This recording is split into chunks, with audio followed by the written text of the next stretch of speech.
차가운 밤 공기가 한지은의 뺨을 스쳤다. 그녀는 낡은 빌라의 창문 밖으로 집안 곳곳에 붙은 붉은색 압류 딱지를 무감각하게 바라보고 있었다. 불과 몇 달 전만 해도 명문대학을 수석으로 졸업하며 장밋빛 미래를 꿈꿨던 그녀였다. 하지만 아버지의 사업 실패는 한순간에 모든 것을 잿더미로 만들었다. 사채업자들의 독촉과 어머니의 눈물 속에서 지은은 자신이 벼랑 끝에 서 있음을 깨달았다. 그때 유일한 탈출구처럼 보이는 제안이 들어왔다. 상류층을 전문으로 중매하는 마담을 통한 비밀스러운 맞선이었다. 상대방은 막대한 부를 가졌지만 어떤 이유에서인지 급하게 조용한 아내를 구하고 있다고 했다. 지은은 자존심을 구겨넣고 그 자리에 나갔다. 그녀의 아름다움과 깨끗한 배경, 그리고 절박함이 상대방의 조건과 완벽하게 맞아떨어졌다. 약속 장소는 최고급 호텔의 스카이라운지가 아닌 업무용으로 쓰이는 듯한 프라이빗 룸이었다. 지은은 조용히 문을 열고 들어섰다. 방 안에는 한 남자가 창밖을 내다보며 서 있었다. 그는 20대 중반으로 보였으며 값비싼 맞춤 정장이 아닌 단정하지만 평범해 보이는 비즈니스 캐주얼 차림이었다. 하지만 그의 곧은 어깨와 날카로운 옆모습에서는 평범함과는 거리가 먼 압도감이 느껴졌다. 남자가 돌아섰다. 그의 얼굴은 조각처럼 잘생겼지만 어떤 감정도 읽을 수 없을 만큼 차가웠다. 그는 지은을 위아래로 훑어보지도 인사를 건네지도 않았다. 그저 테이블을 턱짓으로 가리킬 뿐이었다. 한지은 씨, 앉으시죠. 목소리는 낮고 건조했다. 지은은 긴장으로 굳은 손을 감추며 그의 맞은편 의자에 조심스럽게 앉았다.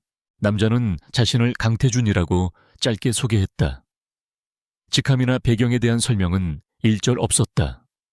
그는 곧바로 본론으로 들어갔다. 시간 낭비할 필요 없으니 바로 조건을 말씀드리겠습니다. 그가 테이블 위로 얇은 서류 봉투 하나를 밀었다. 결혼 계약서. 지은은 침을 삼키며 떨리는 손으로 서류를 펼쳤다. 계약서의 내용은 지독할 정도로 상세하고 비인간적이었다. 계약 기간 1년. 그 기간 동안 두 사람은 법적인 부부 관계를 유지하며 주 1회 정기적인 식사를 포함한 대외적인 부부 연기를 수행해야 한다. 계약 기간 중 상호 간의 사생활에 절대 간섭하지 않으며 어떠한 형태의 스킨십이나 감정적 교류도 금지한다. 위반 시 막대한 위약금이 부과된다. 그리고 가장 중요한 조항. 계약이 성사되는 즉시 강태준 측은 한지은의 가족이 진 모든 부채 50억 원을 전액 상환한다. 또한 계약이 만료되는 1년 후 위자료 명목으로 현금 50억 원을 추가 지급한다. 총 100억. 지은의 눈앞이 아찔해졌다. 이 돈이면 가족을 지옥에서 구해내고도 남았다. 그녀의 1년, 아니, 그녀의 영혼을 팔아도 아깝지 않을 금액이었다. 지은은 고개를 들어 남자를 바라보았다. 그는 여전히 무표정한 얼굴로 그녀의 반응을 살피고 있었다. 왜, 저죠. 지은의 목소리가 가늘게 떨렸다. 그녀는 그가 이런 엄청난 돈을 쓰면서 왜 하필 자신을 선택했는지 이해할 수 없었다. 그의 외모나 풍기는 분위기라면 돈이 아니더라도 얼마든지 좋은 조건의 여자를 만날 수 있을 것 같았다. 강태준은 잠시 지은을 바라보았다. 그의 눈은 깊고 어두워서 그 속을 도저히 한지은 씨는 똑똑하고 배경이 깨끗하며 무엇보다 돈이 절실하게 필요합니다. 나는 내 요구 조건을 군말 없이 따를 수 있는 입이 무거운 파트너가 필요합니다. 당신은 내 질문에 대답하지 않고 내게 질문하지 않을 겁니다. 그게 내가 당신을 선택한 이유입니다. 그의 말은 얼음장처럼 차가웠다.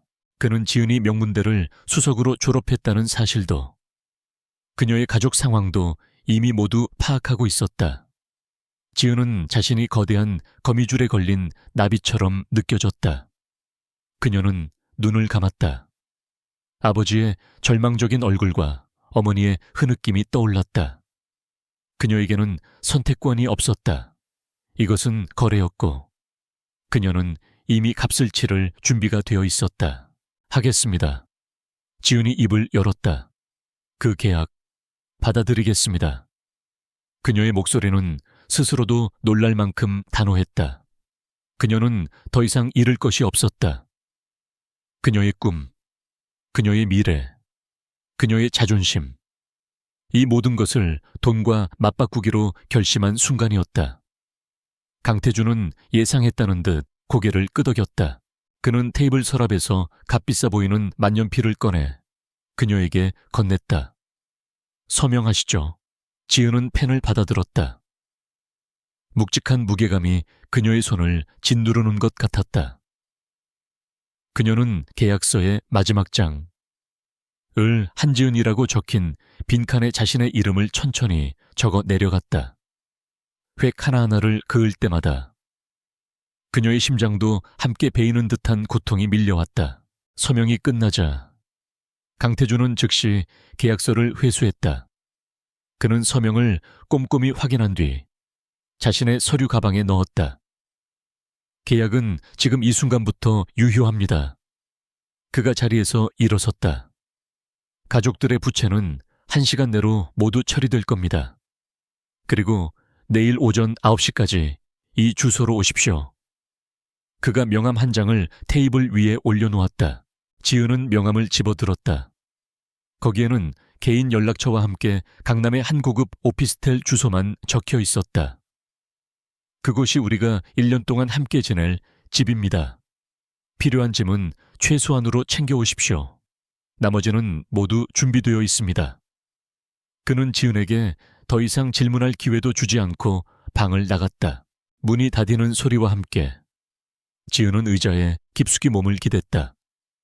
방금 전까지 그녀를 짓누르던 거대한 무게가 사라진 것 같기도 혹은 더 무거운 족쇄가 채워진 것 같기도 한 이상한 기분이었다.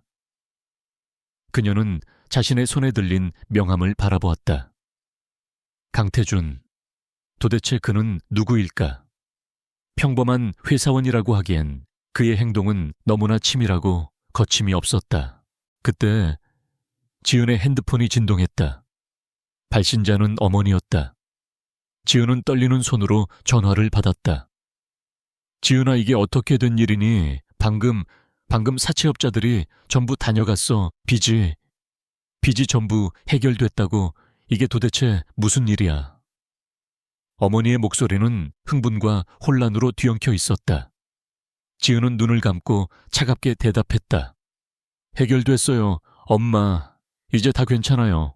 전화를 끊은 지은은 창밖에 어두운 도시를 내려다보았다. 그녀는 방금 자신의 1년을 팔았다.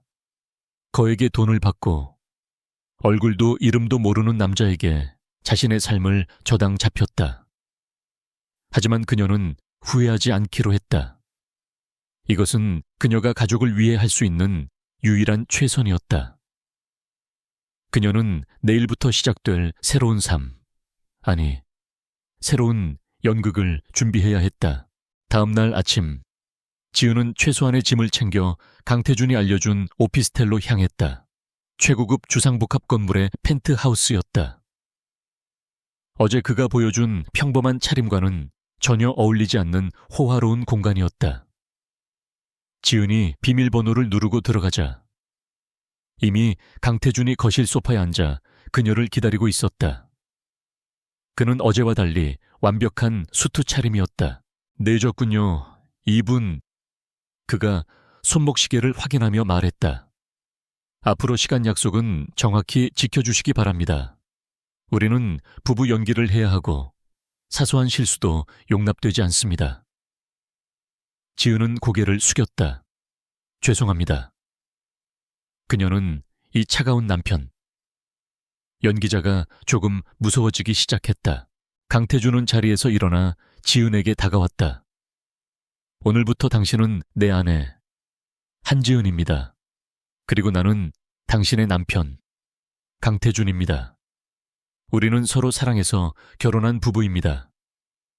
적어도 사람들 앞에서는 그렇게 보여야 합니다. 그는 지은에게 작은 상자 하나를 건넸다. 그 안에는 눈부시게 빛나는 다이아몬드 반지가 들어있었다. 결혼 반지입니다. 외출 시에는 반드시 착용하십시오. 지은은 말없이 반지를 꺼내 자신의 왼손 약지에 끼웠다. 차가운 금속의 감촉이 그녀의 심장까지 파고드는 것 같았다. 그리고 이건 강태준이 또 다른 서류 봉투를 내밀었다. 지은이 봉투를 열자 그 안에는 SY그룹 입사 지원서와 함께 최종 합격 통지서가 들어있었다. 지은의 눈이 커졌다. SY그룹, 대한민국 최고의 대기업이자 그녀가 졸업 후 그토록 들어가고 싶어 했던 꿈의 직장이었다. 이게 어떻게 된 거죠? 그녀는 어리둥절한 표정으로 강태준을 바라보았다. 그녀는 이런 것까지 계약의 일부라고는 생각하지 못했다. 강태준은 여전히 무표정한 얼굴로 설명했다. 당신은 내 아내이기 이전에 유능한 인재입니다. 당신의 능력에 맞는 직장이 필요하겠죠. 당신은 내일부터 SY그룹 전략기획팀 인턴으로 출근하게 될 겁니다. 물론 당신이 내 아내라는 사실은 회사 내에서 그 누구도 알아서는 안 됩니다. 그의 목소리에는 어떤 배려나 호의도 담겨 있지 않았다. 지은은 혼란스러웠다. 이 남자는 도대체 어디까지 계획한 것일까? 그녀를 자신의 아내로 삼고 동시에 자신의 회사에 입사시킨다. 왜 이런 것까지? 강태준은 지은의 질문을 가로막았다. 질문은 하지 않기로 했을 텐데요. 한지은 씨, 그는 냉정하게 돌아섰다. 당신은 그저 당신의 역할을 충실히 이행하면 됩니다. 회사에서는 유능한 신입사원, 집에서는 조용한 아내. 그게 당신이 1년 동안 해야 할 일입니다. 내일 아침 8시까지 회사 로비에서 봅시다. 지각하지 마십시오. 그는 그렇게 말하고는 자신의 서재로 보이는 방으로 들어가 버렸다. 지은은 거대한 펜트하우스 거실에 홀로 남겨졌다. 그녀의 손에는 SY그룹의 합격 통지서가 들려 있었다. 꿈에 그리던 직장에 들어가게 되었지만 기쁨보다는 알 수 없는 불안감이 더 크게 밀려왔다. 그녀는 이제 이 차가운 남자의 아내이자 동시에 그의 회사의 직원이 되었다. 이 기묘한 이중생활이 그녀의 삶을 어디로 이끌고 갈지 지은은 감히 상상할 수 없었다. 그녀는 어젯밤 서명했던 계약서를 떠올렸다. 그 남자는 자신을 평범한 회사원이라고 했다. 하지만 이 정도의 재력과 SY그룹에 그녀를 즉시 입사시킬 수 있는 영향력이라면 그는 결코 평범한 사람이 아니었다. 지은은 자신이 예상보다 훨씬 더 복잡하고 위험한 게임에 발을 들였음을 직감했다. 그녀는 창가로 다가가 서울의 화려한 야경을 내려다보았다. 저 반짝이는 불빛들 속에서 그녀는 이제 자신의 빛을 잃은 채 누군가의 그림자로 살아가야 했다. 지은은 왼손의 반지를 만지작거렸다. 차가운 다이아몬드가 그녀의 결의를 다지게 했다. 어떤 일이 닥치든 그녀는 버텨내야 했다. 1년, 딱 1년만 버티면 그녀는 가족을 지키고 자유를 되찾을 수 있었다. 다음 날 아침, 지은은 약속된 시간보다 30분 일찍 SY그룹 본사 로비에 도착했다. 눈앞에 솟아오른 거대한 유리와 강철의 건물은 서울의 스카이라인을 압도하며 그 자체로 하나의 권력처럼 느껴졌다. 어젯밤 펜트하우스에서의 충격이 채 가시지 않았지만 지은은 애써 마음을 다잡았다. 이 건물 안에서 그녀는 강태준의 계약 아내가 아닌 오직 자신의 능력으로 인정받는 신입사원 한지은이어야 했다. 로비는 이른 아침임에도 불구하고 최고급 정장을 차려입은 엘리트들로 붐볐다. 모두가 바쁘고 자신감 넘치는 걸음걸이로 자신들의 일터를 향했다. 지은은 안내 데스크에서 방문증 대신 정식 사원증을 발급받았다. 전략기획팀 한지은. 자신의 이름과 부서가 적힌 카드를 목에 걸자 묘한 긴장감과 함께 희미한 성취감이 밀려왔다. 이것은 그녀가 돈으로 산 것이 아니었다. 비록 입사 과정에 강태준의 입김이 작용했을지라도 이 자리는 그녀의 학력과 능력에 대한 보상임이 분명했다. 전략기획팀은 본사 건물의 핵심인 35층에 위치해 있었다. 지은이 부서에 도착하자 이미 대부분의 팀원이 자리에 앉아 업무를 시작하고 있었다. 팀장은 날카로운 인상의 40대 중반 여성, 오수진 부장이었다. 오 부장은 지은의 이력서를 훑어보며 만족스러운 듯 고개를 끄덕였지만 그녀의 눈빛은 신입을 향한 따뜻함보다는 엄격한 평가의 시선에 가까웠다. 한지은 씨, 환영합니다. 우리 팀은 SY그룹의 두뇌 역할을 하는 곳입니다. 1분 1초도 낭비할 시간이 없어요.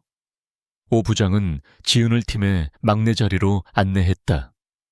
인턴이지만 정규직 전환을 전제로 채용된 만큼 기대치가 높습니다. 능력껏 보여주세요. 지은은 허리를 굽혀 인사하며 각오를 다졌다. 그녀는 주변의 시선을 의식하며 조용히 자리에 앉아 컴퓨터를 켰다. 오전 내내 지은은 기본적인 업무 매뉴얼을 숙지하고 간단한 자료 조사를 맡으며 숨 가쁘게 시간을 보냈다. 팀원들은 모두 자신의 모니터에 집중할 뿐 신입인 지은에게 별다른 관심을 보이지 않았다. 오히려 이런 무관심이 지은을 편안하게 했다. 그녀는 오직 일에만 집중하며 강태준이라는 존재를 잠시나마 잊으려 애썼다. 그의 아내라는 사실이 알려지는 날, 이곳에서의 그녀의 커리어도 끝장일 터였다. 점심시간이 막 지났을 무렵 사무실 전체에 긴급 알림이 울렸다. 전 임직원께서는 10분 내로 본사 대강당으로 집결해 주시기 바랍니다. 신임 CEO 취임식이 거행될 예정입니다. 사무실이 순간 술렁였다. 신임 CEO 갑자기 미국에서 공부하던 회장님 손자가 드디어 오는 건가? 팀원들이 웅성거리며 자리에서 일어났다. 지은도 영문을 모른 채 동료들을 따라 나섰다. 대강당은 수천 명을 수용할 수 있는 거대한 공간이었지만 순식간에 SY그룹의 임직원들로 가득 찼다. 지은은 전략기획팀의 말석, 무대에서 꽤 먼 거리에 자리를 잡았다. 강당 안의 공기는 기대와 긴장감으로 팽팽했다. 모두가 베일에 쌓인 새로운 총수에 대해 궁금해하는 눈치였다. 지은 역시 궁금했다. 과연 어떤 사람이 이 거대한 제국을 이끌게 될까? 조명이 어두워지고 무대 위로 현 부회장이자 그룹의 2인자로 알려진 이민혁이 올라섰다. 그는 40대 초반의 세련된 외모를 가졌지만 어딘지 모르게 오만한 기운이 흘렀다. 여러분, 오늘 드디어 SY그룹의 새로운 시대를 열어갈 신임 회장님을 이 자리에 모시게 되었습니다. 오랜 해외 경험과 탁월한 통찰력으로 이민혁의 상투적인 소개사가 이어지는 동안 지은은 무대 뒤편의 입구를 멍하니 바라보았다. 이민혁의 말이 끝나자 웅장한 음악과 함께 강당의 모든 스포트라이트가 무대 중앙으로 향했다. 그리고 한 남자가 무대 뒤편에서 천천히 걸어 나왔다.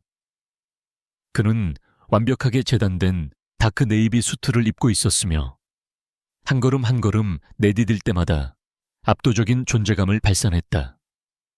그의 걸음걸이는 여유로우면서도 단호했다. 지은은 숨이 멎는 것을 느꼈다. 심장이 바닥으로 떨어지는 것 같았다.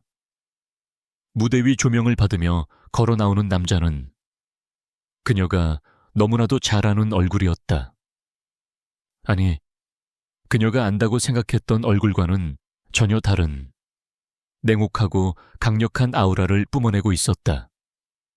어젯밤 그녀에게 결혼 계약서를 내밀었던 남자. 오늘 아침 그녀에게 이분 지각을 힐난했던 남자. 강태준, 그가 SY그룹의 신임 CEO였다. 지은은 머리를 한 대 세게 얻어맞은 듯 단 충격에 휩싸였다. 관리자급이라던 중매 마담의 말은 새빨간 거짓말이었다. 그는 평범한 회사원도 실권 없는 후계자도 아니었다. 그는 이 거대한 왕국의 왕이었다. 지은은 자신이 얼마나 거대한 사기극에 휘말렸는지 깨달았다. 그녀는 그저 돈이 필요한 볼모였을 뿐 그의 거대한 계획에 필요한 작은 장기말에 불과했다. 강태준이 연단 앞에 섰다. 강당 안의 모든 소음이 순간적으로 사라졌다. 그의 존재감 하나만으로 수천 명의 임직원이 숨을 죽였다.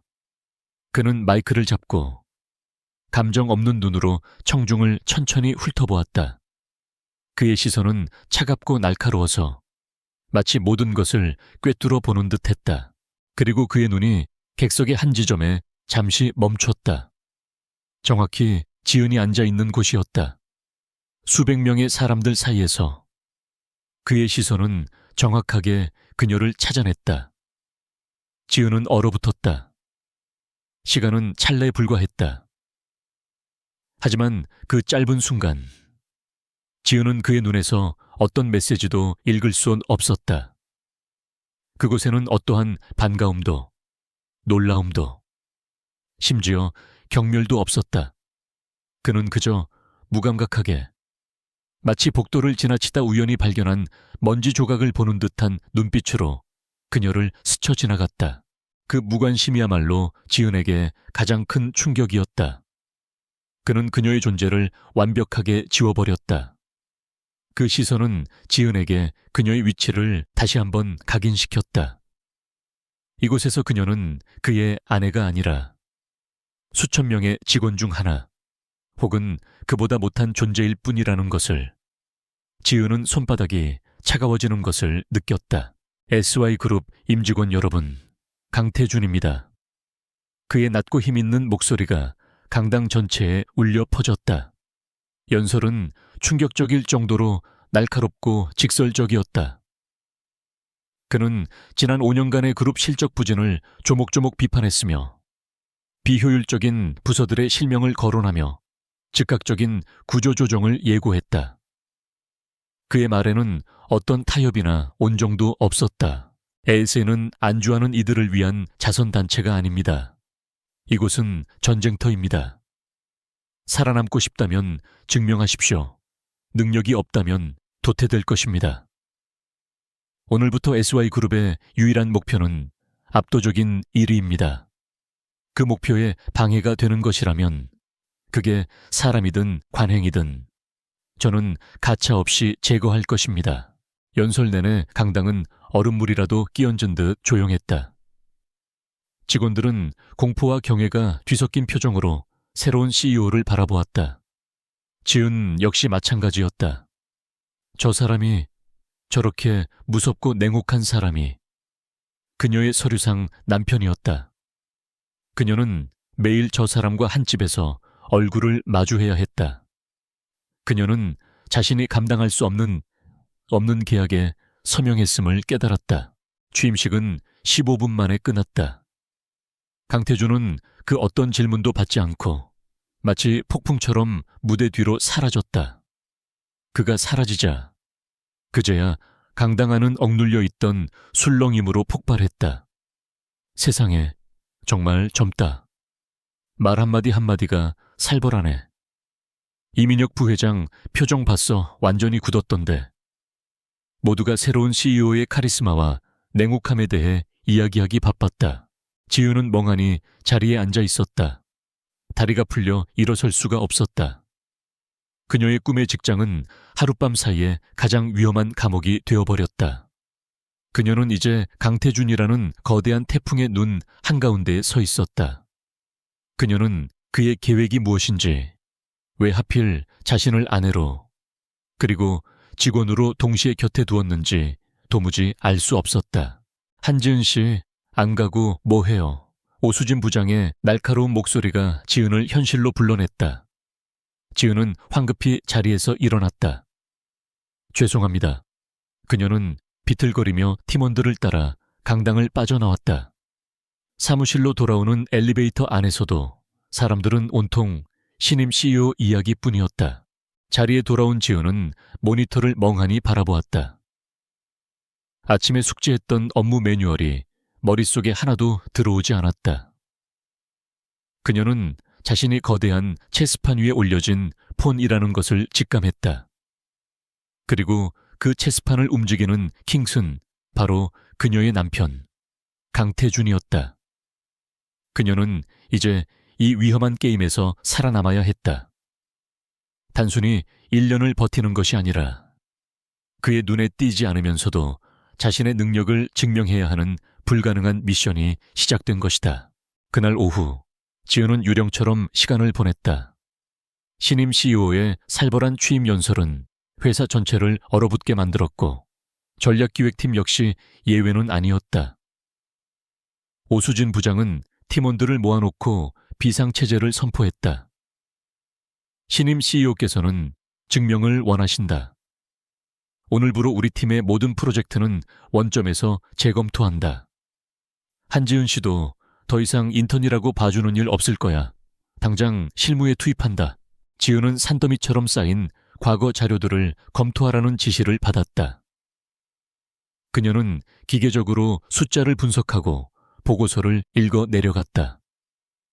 하지만 그녀의 머릿속은 온통 강태준으로 가득 차 있었다. 그가 CEO라는 사실을 알게 된 이상 이 펜트하우스에서의 결혼 생활은 완전히 다른 의미를 갖게 되었다.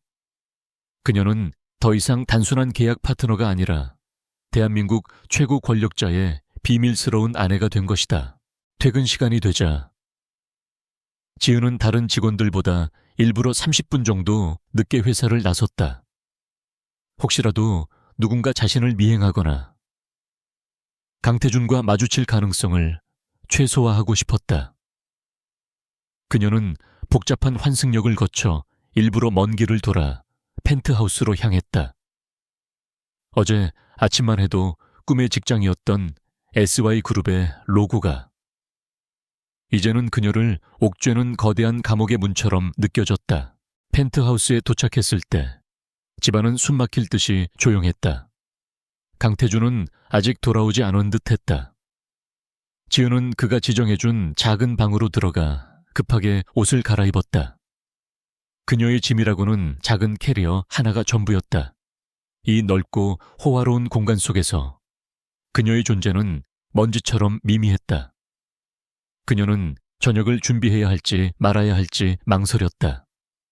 계약서에는 식사는 주 1회 외부에서 함께한다고 명시되어 있었다. 그 외 식사에 대한 규정은 없었다. 지은이 망설이는 사이 현관문 도록이 해제되는 소리가 들렸다. 강태준이었다. 그는 회사에서 입었던 완벽한 수트 차림 그대로였다. 지은은 거실로 나가 그에게 어색하게 고개를 숙였다. 다녀오셨어요. 그의 반응은 싸늘했다. 그는 지은을 쳐다보지도 않은 채 넥타이를 거칠게 풀며 서재로 향했다. 내 공간에는 들어오지 마십시오. 문이 닫히기 직전 그의 차가운 목소리가 복돼 울렸다. 지은은 그 자리에 못 박힌 듯 서 있었다. 낮에 강당에서 수천 명을 압도하던 CEO의 모습과 지금 지친 기색으로 자신을 무시하는 남편의 모습이 겹쳐졌다. 어느 쪽이든 그는 지은에게 얼음장처럼 차가웠다. 지은은 조용히 자신의 방으로 돌아와 문을 닫았다. 이 거대한 집안에서 그들은 철저히 분리된 두 개의 섬이었다. 그들의 기묘한 동거는 엄격한 규칙 속에서 이어졌다. 아침에 지은은 강태준보다 1시간 일찍 일어나 그가 사용하지 않는 작은 욕실에서 조용히 씻고 출근 준비를 마쳤다. 그녀는 강태준이 아침 식사를 하지 않는다는 것을 금방 알게 되었다. 그는 매일 아침 7시 정각의 서재에서 나와 한치의 흐트러짐 없는 모습으로 집을 나섰다. 지은은 그가 떠나고 15분 뒤에야 집을 나섰고 두 사람은 회사에서 절대 마주치지 않도록 동선을 철저히 분리했다. 회사에서의 생활도 만만치 않았다. 지은의 뛰어난 분석력과 빠른 업무 습득 능력은 금세 오수진 부장의 눈에 띄었다. 하지만 동시에 그녀는 보이지 않는 견제의 대상이 되었다. 특히 그녀를 노골적으로 적대하는 두 사람이 있었다. 한 명은 부회장 이민혁이었고 다른 한 명은 태신그룹의 외동딸이자 SY그룹의 고문 변호사로 일하고 있는 오유라였다. 오유라는 20대 중반의 화려한 미모를 가졌지만 그녀의 눈빛에는 늘 오만함이 가득했다.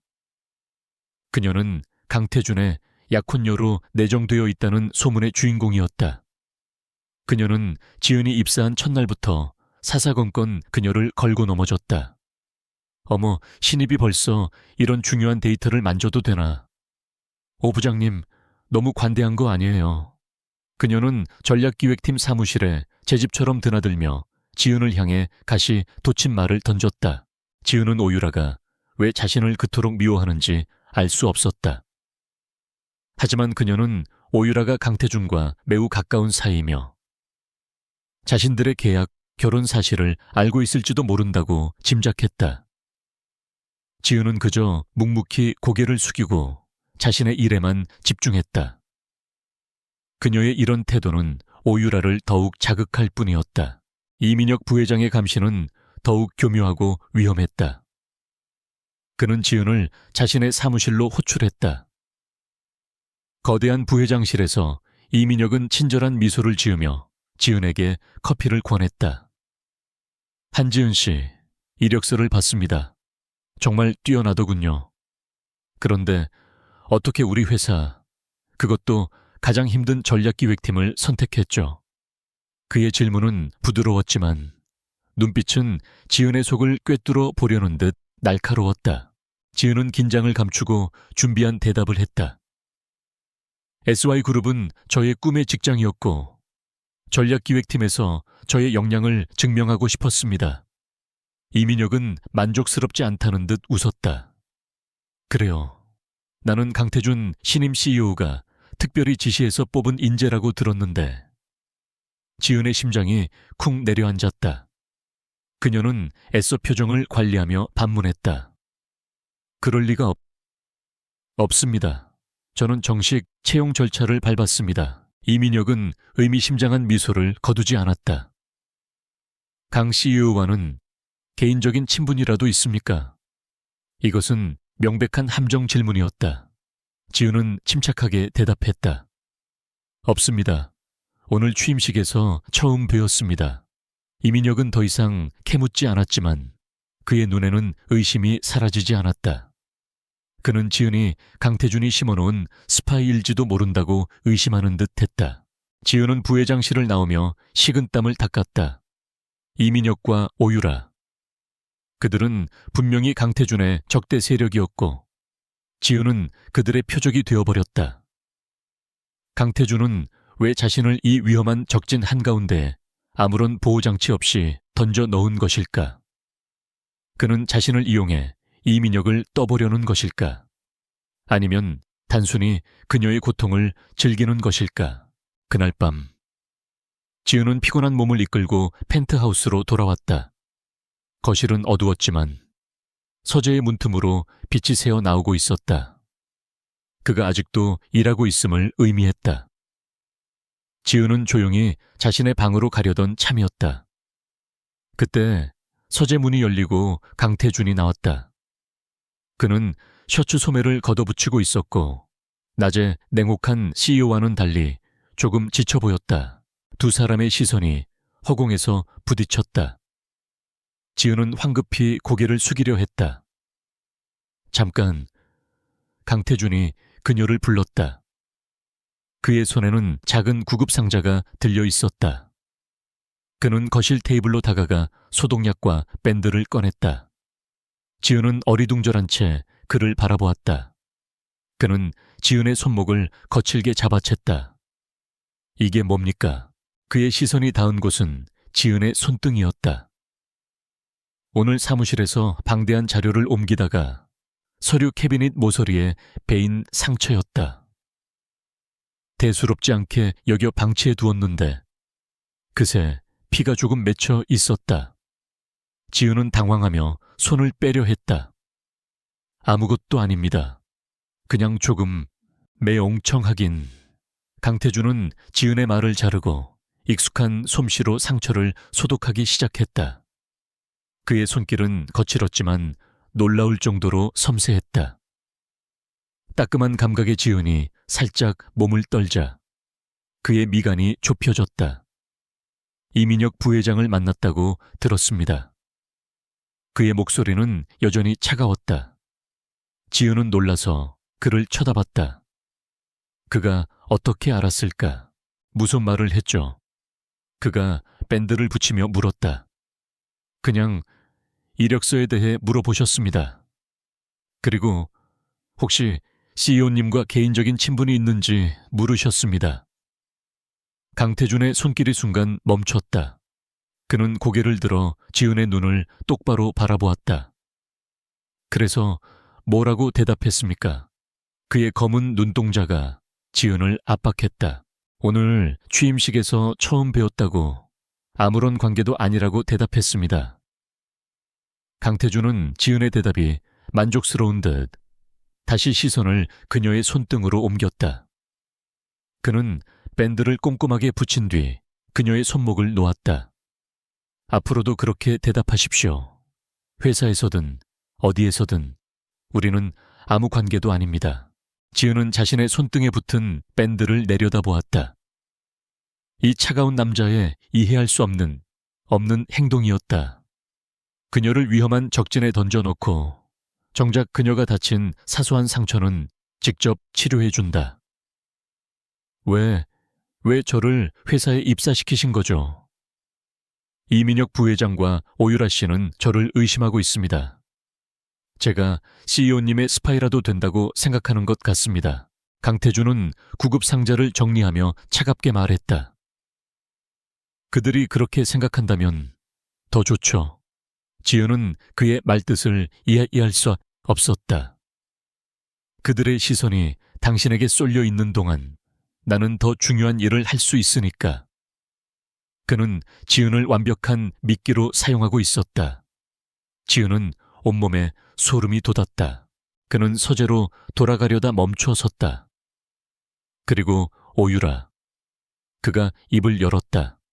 그녀가 당신을 괴롭히더라도 절대 반응하지 마십시오. 그녀는 곧 당신에게 흥미를 잃을 겁니다. 하지만 그의 말투에는 그녀가 곧 흥미를 잃을 것이라는 확신보다는 다른 무언가가 담겨 있는 듯했다. 지은은 이 복잡한 관계의 중심에 자신이 서 있다는 것을 깨달았다.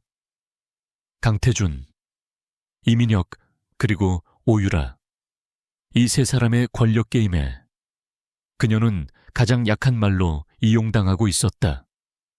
그녀의 비밀스러운 결혼 생활은 단순한 연기가 아니라 목숨을 건 줄타기였다.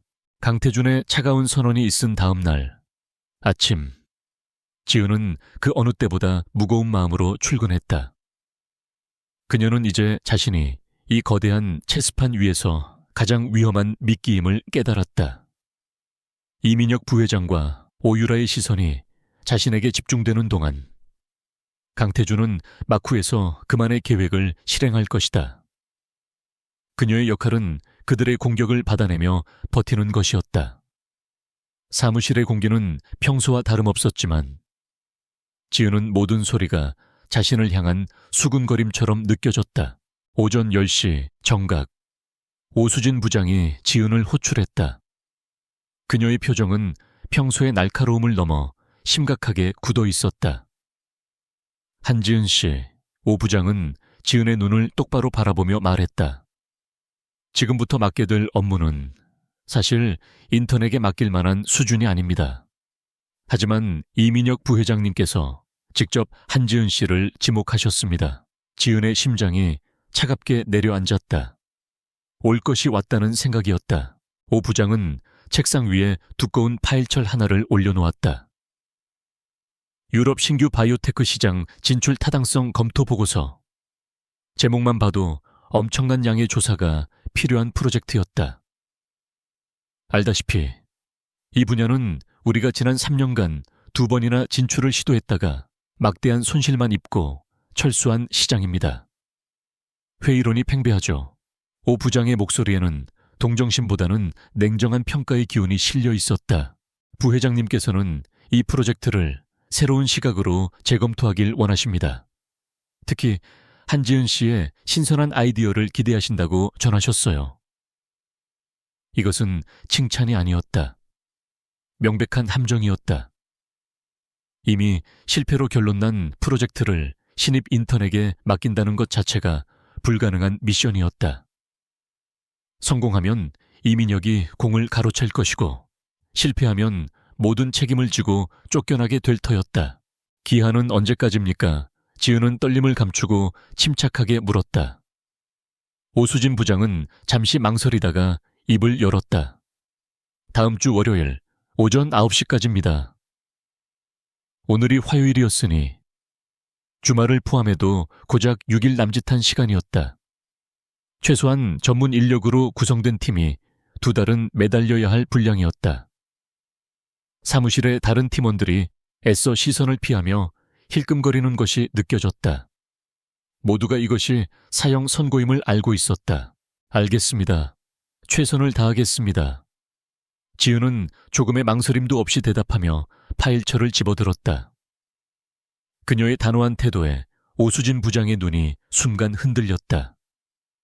그녀는 이 영리한 신입이 상황 파악을 못하는 것인지 아니면 정말 무모한 것인지 짐작할 수 없었다. 지은은 자신의 자리로 돌아와 파일처를 펼쳤다. 시작부터가 함정이었다.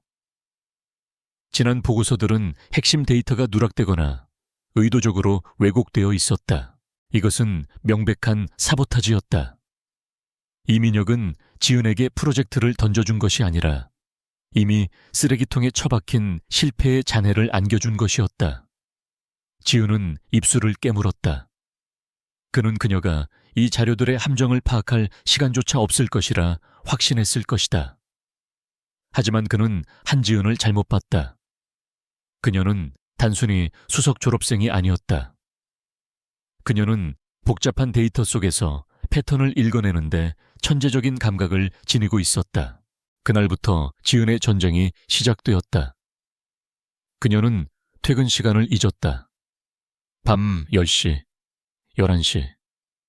사무실의 불이 하나둘 꺼지고 마지막 청소 직원이 인사를 건넬 때까지도 그녀는 모니터 앞에서 꿈쩍도 하지 않았다. 그녀는 이민혁이 제공한 자료를 쓰레기통에 던져버리고 원점에서부터 모든 데이터를 새로 수집하기 시작했다. 유럽 각국의 규제, 경쟁사들의 동향, 특허 분쟁 사례, 그리고 SY그룹이 보유하고 있지만 잊힌 기술력까지 사무실에 불이 꺼진 35층. 강태준은 자신의 집무실에서 마지막 결제 서류를 검토하고 있었다. 그의 거대한 모니터 한쪽 구석에는 전략기획팀 사무실을 비추는 CCTV 화면이 작게 띄워져 있었다.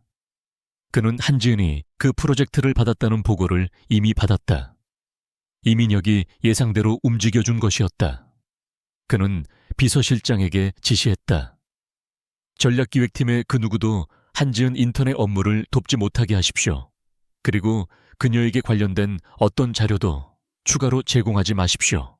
비서실장은 의아했지만 곧바로 수긍했다. 알겠습니다, 대표님. 강태준은 화면 속 작은 형체를 바라보았다.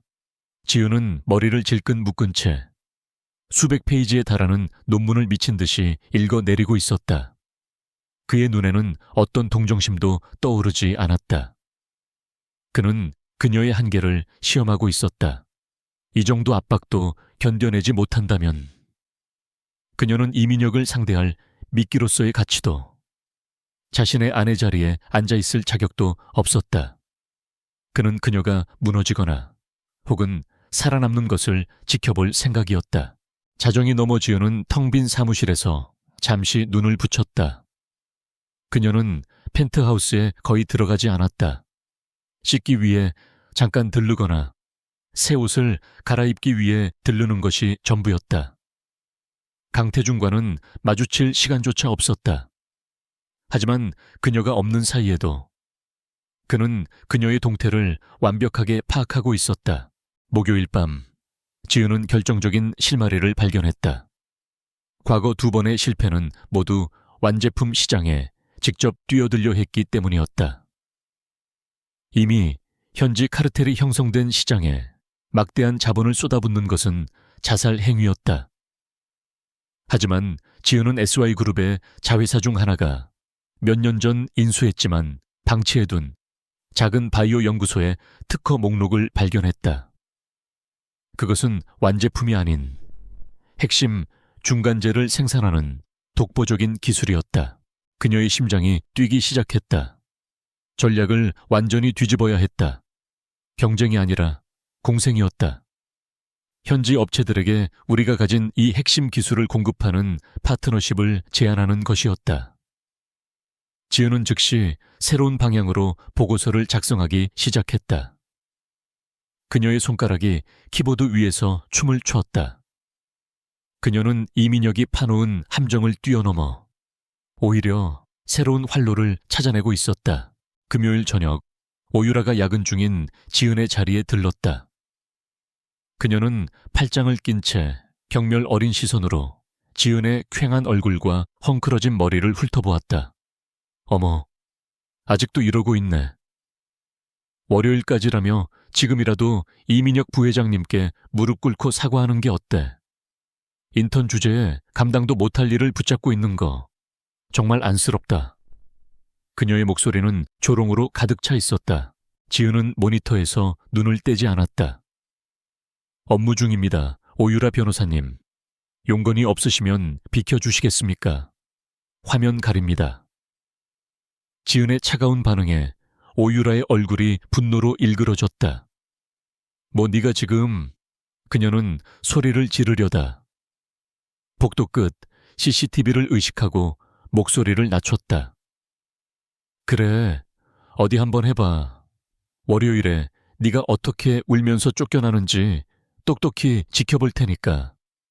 오유라는 분을 이기지 못하고 돌아섰다. 지은은 다시 업무에 집중했다. 그녀에게는 이런 시시한 도발에 응해줄 시간조차 없었다. 주말 내내 그녀는 펜트하우스의 작은 방에 틀어박혀 보고서를 완성했다. 강태준은 집에 있었지만 두 사람은 마치 존재하지 않는 사람들처럼 서로의 영역을 침범하지 않았다. 그는 서재에서, 그녀는 자신의 방에서 보이지 않는 전쟁을 치르고 있었다. 일요일 밤, 지은은 거의 탈진 상태로 마지막 페이지를 검토했다. 보고서는 완벽했다.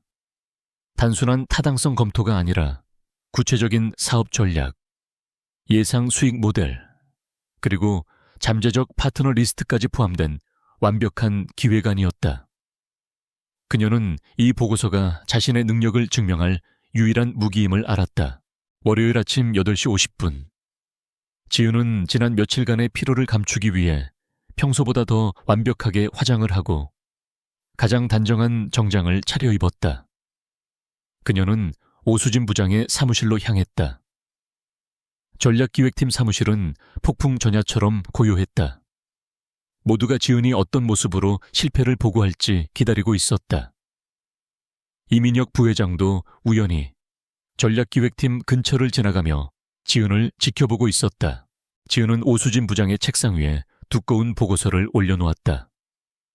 부회장님, 지시사항, 유럽 신규 바이오테크 시장 진출 타당성 검토 보고서 완료했습니다. 그녀의 목소리는 또렷하고 자신감이 넘쳤다. 오수진 부장은 믿을 수 없다는 표정으로 보고서를 집어들었다. 그녀의 눈이 첫 페이지를 읽어 내려가기 시작하며 점점 더 커졌다. 오수진 부장의 눈이 보고서의 목차를 지나 서론의 데이터 분석 부분에 이르렀을 때 그녀의 손이 미세하게 떨리기 시작했다. 이것은 인터넷 보고서가 아니었다.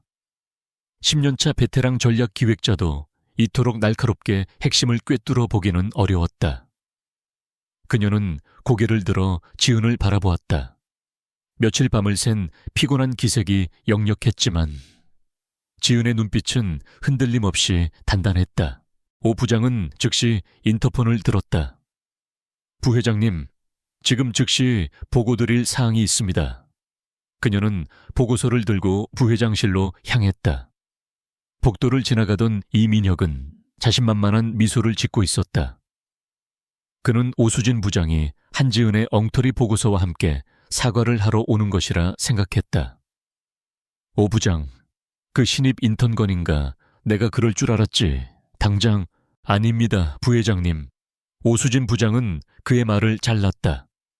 이 보고서는 부회장님께서 직접 검토하셔야 합니다. 지금 당장요. 그녀의 단호한 태도에 이민혁의 미소가 굳었다. 그는 의아해하며 보고서를 받아들었다. 그의 눈이 첫 장을 읽는 순간 표정이 급격하게 변했다. 불신, 당혹감, 그리고 인의 분노로 일그러졌다. 보고서는 이민혁이 파놓은 함정, 즉 과거의 실패 데이터를 정면으로 반박하며 시작했다.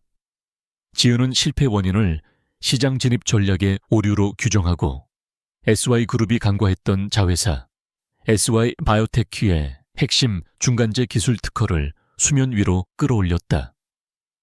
그녀는 완제품 시장에서의 출혈 경쟁이 아닌 현지 독점 기업들과의 기술 제휴를 통한 파트너십 전략이라는 완전히 새로운 패러다임을 제시했다.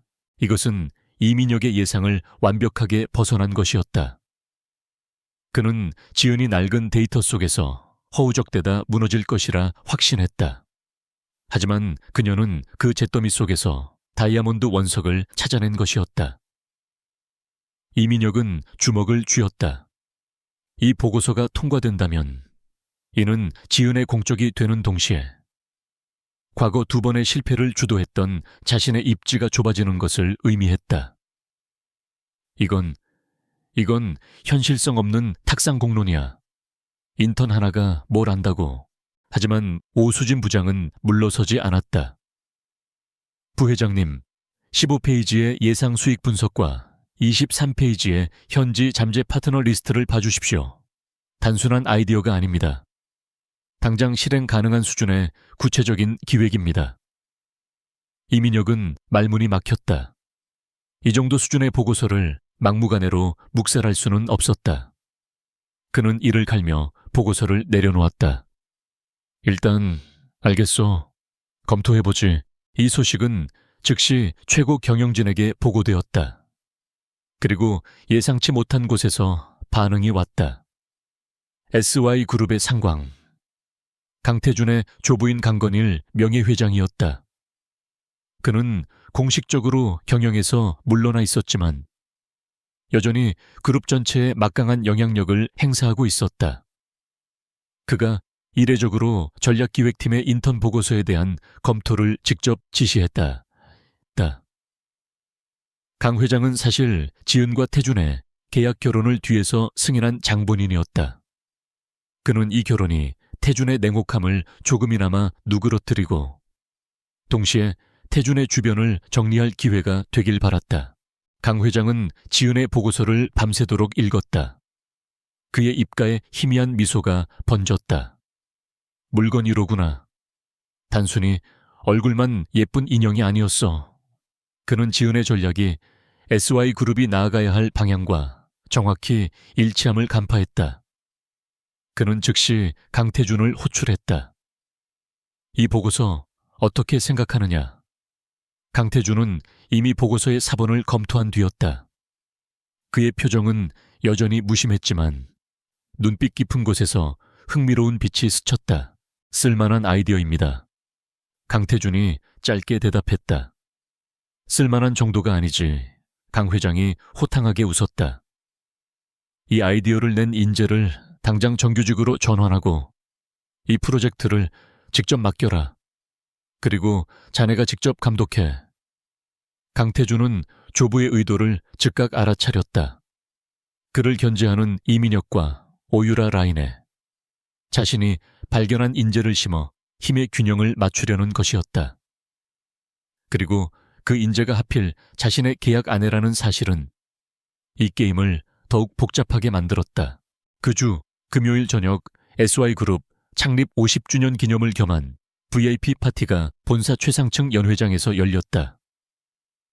그룹의 모든 임원과 주요 파트너사 대표들이 모이는 화려한 자리였다. 전략기획팀 역시 전원 참석 대상이었고 지은도 예외는 아니었다. 그녀는 이런 자리가 처음이라 어색했지만 오수진 부장의 지시로 참석할 수밖에 없었다. 그녀는 최대한 눈에 띄지 않기 위해 단정한 검은색 드레스를 선택했다. 연 회장은 화려한 샹들리에와 클래식 음악, 그리고 권력의 향기로 가득 찼다. 지은은 샴페인 잔을 든 채 구석에서 사람들을 관찰하며 조용히 시간을 보낼 생각이었다.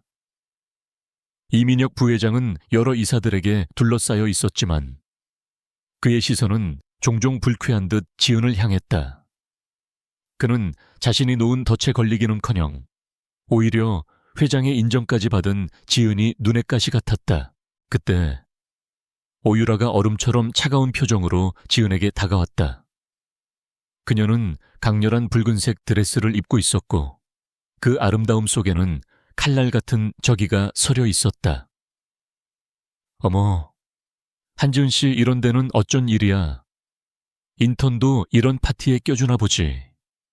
그녀의 목소리는 음악 소리를 뚫고 주변 사람들의 이목을 집중시킬 만큼 컸다. 지은은 고개를 숙이며 자리를 피하려 했다. 팀원들과 함께 참석했습니다. 그럼 이만. 하지만 오유라는 지은의 앞을 막아섰다. 그녀는 이번 프로젝트의 실패로 이민혁에게 단단히 미운 털이 박혔고 그 화풀이 대상이 필요했다. 어딜 가, 내가 듣기로는 아주 대단한 보고서를 쓰셨다며 어떻게 한 거야? 응, 인턴 주제에 그 방대한 자료를 며칠 만에 혹시 몸이라도 쓴 거 아냐? 순간 연 회장의 공기가 싸늘하게 얼어붙었다. 몸을 썼다는 말은 지은에 대한 명백한 모욕이었다. 지은의 얼굴이 하얗게 질렸다. 그녀는 주먹을 꽉 쥐었지만 강태준의 절대 반응하지 말라는 경고를 떠올리며 입술을 깨물었다. 주변의 임원들이 흥미로운 눈빛으로 수군거리기 시작했다. 오유라는 지은의 침묵을 승낙으로 받아들였다. 말 못하는 거 보니까 맞나 보네. 역시 얼굴 반반한 애들은 다 이렇다니까. 태준 씨가 이런 싸구려 취향인 줄은 몰랐는데. 오유라의 목소리가 극도로 잔인해지는 순간이었다. 오, 변호사. 그들 뒤에서 낮고 차가운 목소리가 들려왔다. 강태준이었다. 그는 언제부터 서 있었는지 모르게 두 사람을 무표정한 얼굴로 내려다보고 있었다. 연 회장의 모든 시선이 그에게로 쏠렸다. 강태준은 오유라를 쳐다보지도 않은 채 시선을 지은에게 고정했다. 한지은 씨.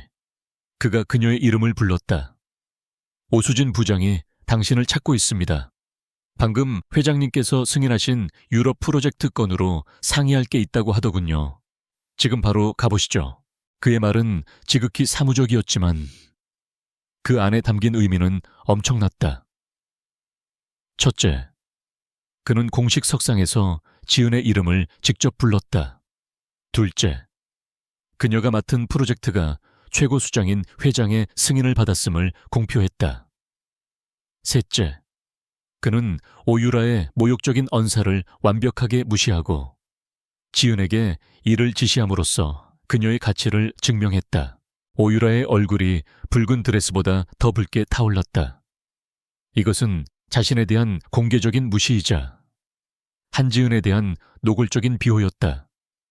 지은은 충격과 혼란 속에서 강태준을 바라보았다. 그는 여전히 그녀를 차갑게 보고 있었지만 그 눈빛은 가서 내 일을 하라는 무언의 명령을 담고 있었다. 네, 알겠습니다. 대표님. 지은은 굳은 몸을 움직여 그에게 고개를 숙이고 오유라를 스쳐 지나갔다. 지은이 사라지자 강태준은 비로소 오유라를 바라보았다. 그의 눈에는 어떤 감정도 담겨 있지 않았지만 오유라는 등골이 서늘해지는 것을 느꼈다. 오, 변호사. SY그룹은 파트너사의 변호사에게 우리 직원을 공개적으로 모욕할 권한을 준 적이 없습니다. 그의 목소리는 조용했지만 얼음처럼 날카로웠다. 오늘의 발언은 태신그룹의 공식 입장으로 받아들여도 되겠습니까? 오유라는 아무 말도 할 수 없었다. 강태준은 그녀를 그대로 지나쳐 연 회장 중앙으로 걸어갔다. 사람들은 다시 웅성거리기 시작했다. 방금 대표님이 저 인턴을 감싼 거 맞지? 유럽 프로젝트라니 그 실패한 사업을 인턴에게 맡겼다고. 오유라 변호사, 제대로 망신당했네. 지은은 멀리서 이 모든 것을 지켜보며 차가운 샴페인 잔을 쥐었다. 강태준의 의도는 무엇일까? 그녀를 보호한 것일까? 아니면 자신의 자산을 지킨 것일까? 분명한 것은 오늘 밤을 기점으로 그녀는 더 이상 평범한 인턴이 아니라는 사실이었다. 그녀는 CEO의 특별한 관심을 받는 존재로 낙인 찍혔다. VIP 파티가 남긴 파장은 거대했다. 한지은이라는 이름은 SY그룹 전체에 뜨거운 감자가 되었다. 그녀는 더 이상 굴러들어온 돌 혹은 운 좋은 인턴이 아니었다. 그녀는 CEO가 공개적으로 힘을 실어주고 명예회장이 직접 프로젝트를 승인한 전략기획팀의 비밀 병기로 급부상했다. 물론 그림자처럼 따르는 흉흉한 소문도 함께였다.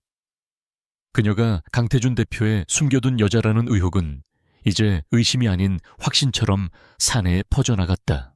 강태준의 의도대로 이민혁과 오유라의 관심은 노골적으로 지은에게 쏠렸다. 그들은 지은을 단순한 인턴이 아닌 강태준이 자신들을 견제하기 위해 심어놓은 말로 인식하기 시작했다. 이민혁은 그녀가 유럽 프로젝트를 성공시키는 것을 막기 위해 보이지 않는 방해 공작을 펼쳤다. 협력 부서들은 알 수 없는 이유로 데이터 전송을 지연시켰고 핵심 정보에는 의도적인 오류가 섞여 들어왔다. 지은은 이 모든 것이 자신을 무너뜨리기 위한 함정임을 알았다. 하지만 그녀는 물러설 수 없었다. 그녀는 이 프로젝트가 단순히 자신의 능력을 증명하는 것을 넘어 강태준과의 계약에서 자신을 지킬 유일한 방패임을 직감했다. 그녀는 밤낮을 가리지 않고 일에 매달렸다. 펜트하우스는 잠시 옷을 갈아입고 씻기 위해 들르는 정거장이 되었고 그녀의 진짜 집은 사무실 35층의 작은 책상이 되었다. 그녀는 이민혁이 심어놓은 오류들을 하나하나 수정해 나갔다.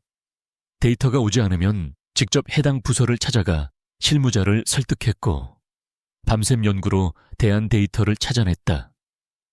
그녀의 끈질기고 집요한 업무 방식에 전략기획 팀원들도 혀를 내둘렀다. 오수진 부장은 그런 지은을 묵묵히 지켜보며 그녀에게 더 많은 권한을 위임했다. 지은은 사실상 인턴 딱지를 떼고 프로젝트 매니저 PM 역할을 수행하고 있었다. 시간이 어떻게 흘러가는지도 모른 채 2주가 지났다. 지은은 하루에 3시간 이상 자본 적이 없었다. 깡마른 몸은 더욱 야위어갔고 창백한 얼굴은 화장으로도 가려지지 않았다. 그녀는 커피와 에너지 드링크로 하루를 버텼다. 강태준은 그녀의 이런 상태를 모를 리 없었다. 그는 매일 아침 자신이 출근하기 전 지은이 마신 에너지 드링크 캔이 쓰레기통에 쌓여 있는 것을 보았다. 하지만 그는 아무 말도 하지 않았다. 그날은 유럽 파트너사와의 첫 번째 화상 컨퍼런스가 예정된 날이었다. 이민혁이 추천한 현지 에이전시가 일방적으로 회의를 방해하고 트집을 잡기 시작했다. 지은은 흔들리지 않고 날카로운 데이터와 논리로 그들의 주장을 조목조목 반박했다. 몇 시간 동안 이어진 핑퐁 같은 공방전 끝에 지은은 결국 그들의 항복을 받아내고 유리한 조건을 관철시켰다. 회의가 끝난 것은 밤 11시가 넘은 시간이었다. 팀원들은 환호성을 질렀지만 지은은 긴장이 풀린 탓인지 의자에 주저앉았다. 오수진 부장이 그녀의 어깨를 두드리며 말했다. 한지은 씨, 대단했어. 오늘은 이만 들어가서 쉬어요. 내일 아침에 봅시다. 지은은 희미하게 웃으며 고개를 끄덕였지만 일어설 기력이 없었다. 그녀는 마지막 남은 자료라도 정리하기 위해 비틀거리며 자신의 자리로 돌아왔다. 컴퓨터 화면을 켰지만 모니터의 불빛이 수십 개로 번져 보였다. 머리가 깨질 듯이 아팠고 속이 메스꺼웠다. 그녀는 책상 위에 엎드렸다. 잠시, 아주 잠시만 눈을 붙이려 했다. 그리고 그대로 정신을 잃었다. 그녀의 손에서 미끄러진 서류 몇 장이 바닥으로 떨어지는 소리만이 텅 빈 사무실에 울렸다. 얼마나 지났을까? 강태준은 자신의 집무실에서 마지막 보고를 받고 있었다. 비서실장이 조심스럽게 입을 열었다. 대표님, 전략기획팀의 한지은 씨가 아직 퇴근하지 않았습니다. 사무실에서 쓰러진 것 같습니다. 강태준의 미간이 순간 굳어졌다. 그는 자리에서 일어나 재킷을 집어들었다. 의사는 이미 불렀습니다. 하지만 대표님께서 직접 강태준은 엘리베이터를 타고 35층으로 내려갔다. 전략기획팀 사무실은 불이 꺼져 있었지만 지은의 자리만은 모니터 불빛으로 희미하게 밝았다. 그녀는 책상 위에 엎드린 채 미동도 없었다. 그는 가까이 다가가 그녀의 어깨를 조심스럽게 흔들었다. 한지은 씨, 대답이 없었다. 그는 그녀의 팔목을 잡아 맥을 짚었다. 미약하지만 뛰고 있었다. 그는 망설임 없이 그녀를 안아들었다. 22살 여성의 몸이라고는 믿을 수 없을 만큼 가벼웠다. 깃털처럼 가벼운 무게가 그의 팔을 짓눌렀다. 그는 분노가 치밀어 오르는 것을 느꼈다. 이민혁에 대한 분노인지 아니면 그녀를 이 지경까지 방치한 자신에 대한 분노인지 알 수 없었다. 그는 비상 엘리베이터를 타고 곧장 지하 주차장으로 향했다. 병원으로 가면 당장 내일 아침 신문에 대서특필될 것이 뻔했다. 펜트하우스에 도착한 강태준은 지은을 그녀의 방침대에 조심스럽게 눕혔다. 때마침 그가 부른 개인 의사가 도착했다. 의사는 지은을 진찰한 뒤 고개를 져주었다. 심각한 과로와 영양실조입니다. 이 정도면 입원을 해야 하지만 상황이 여의치 않으시겠죠. 며칠간은 절대 안정을 취하고 영양 공급에 신경 써야 합니다. 의사는 링거를 놓고 조용히 돌아갔다. 강태준은 링거액이 천천히 떨어지는 것을 지켜보며 침대 옆 의자에 앉았다. 창백한 얼굴로 잠든 지은의 모습은 그가 알던 당차고 날카로운 신입사원의 모습과는 거리가 멀었다. 그녀는 그저 지치고 약한 22살의 어린 소녀일 뿐이었다. 그는 자신도 모르게 손을 뻗어 그녀의 뺨에 붙은 머리카락을 떼어주었다. 그때 지은이 희미하게 신음하며 눈을 떴다. 흐릿한 시야 속으로 낯선 천장이 들어왔다. 그리고 곧이어 자신을 내려다보는 차가운 눈동자와 마주쳤다. 대표, 님. 지은의 목소리가 갈라져 나왔다. 그녀는 자신이 펜트하우스에 와 있다는 것을 깨닫고 경악하며 몸을 일으키려 했다. 움직이지 마. 링거 막고 있으니까. 강태준의 낮고 무거운 목소리가 그녀를 제지했다. 여긴 제가 왜 회사... 지은은 혼란스러운 듯 중얼거렸다. 쓰러졌어. 사무실에서. 강태준은 퉁명스럽게 대답했다. 의사가 며칠은 절대 안정을 취하라고 하더군. 프로젝트는 잠시 잊어. 지은은 고개를 저었다. 안 돼요. 지금 중요한 시기인데. 이민혁 부회장님이. 그녀는 다시 일어나려 애썼다. 강태준은 그녀의 어깨를 눌러 다시 눕혔다. 멍청하긴 죽기라도 할 셈인가.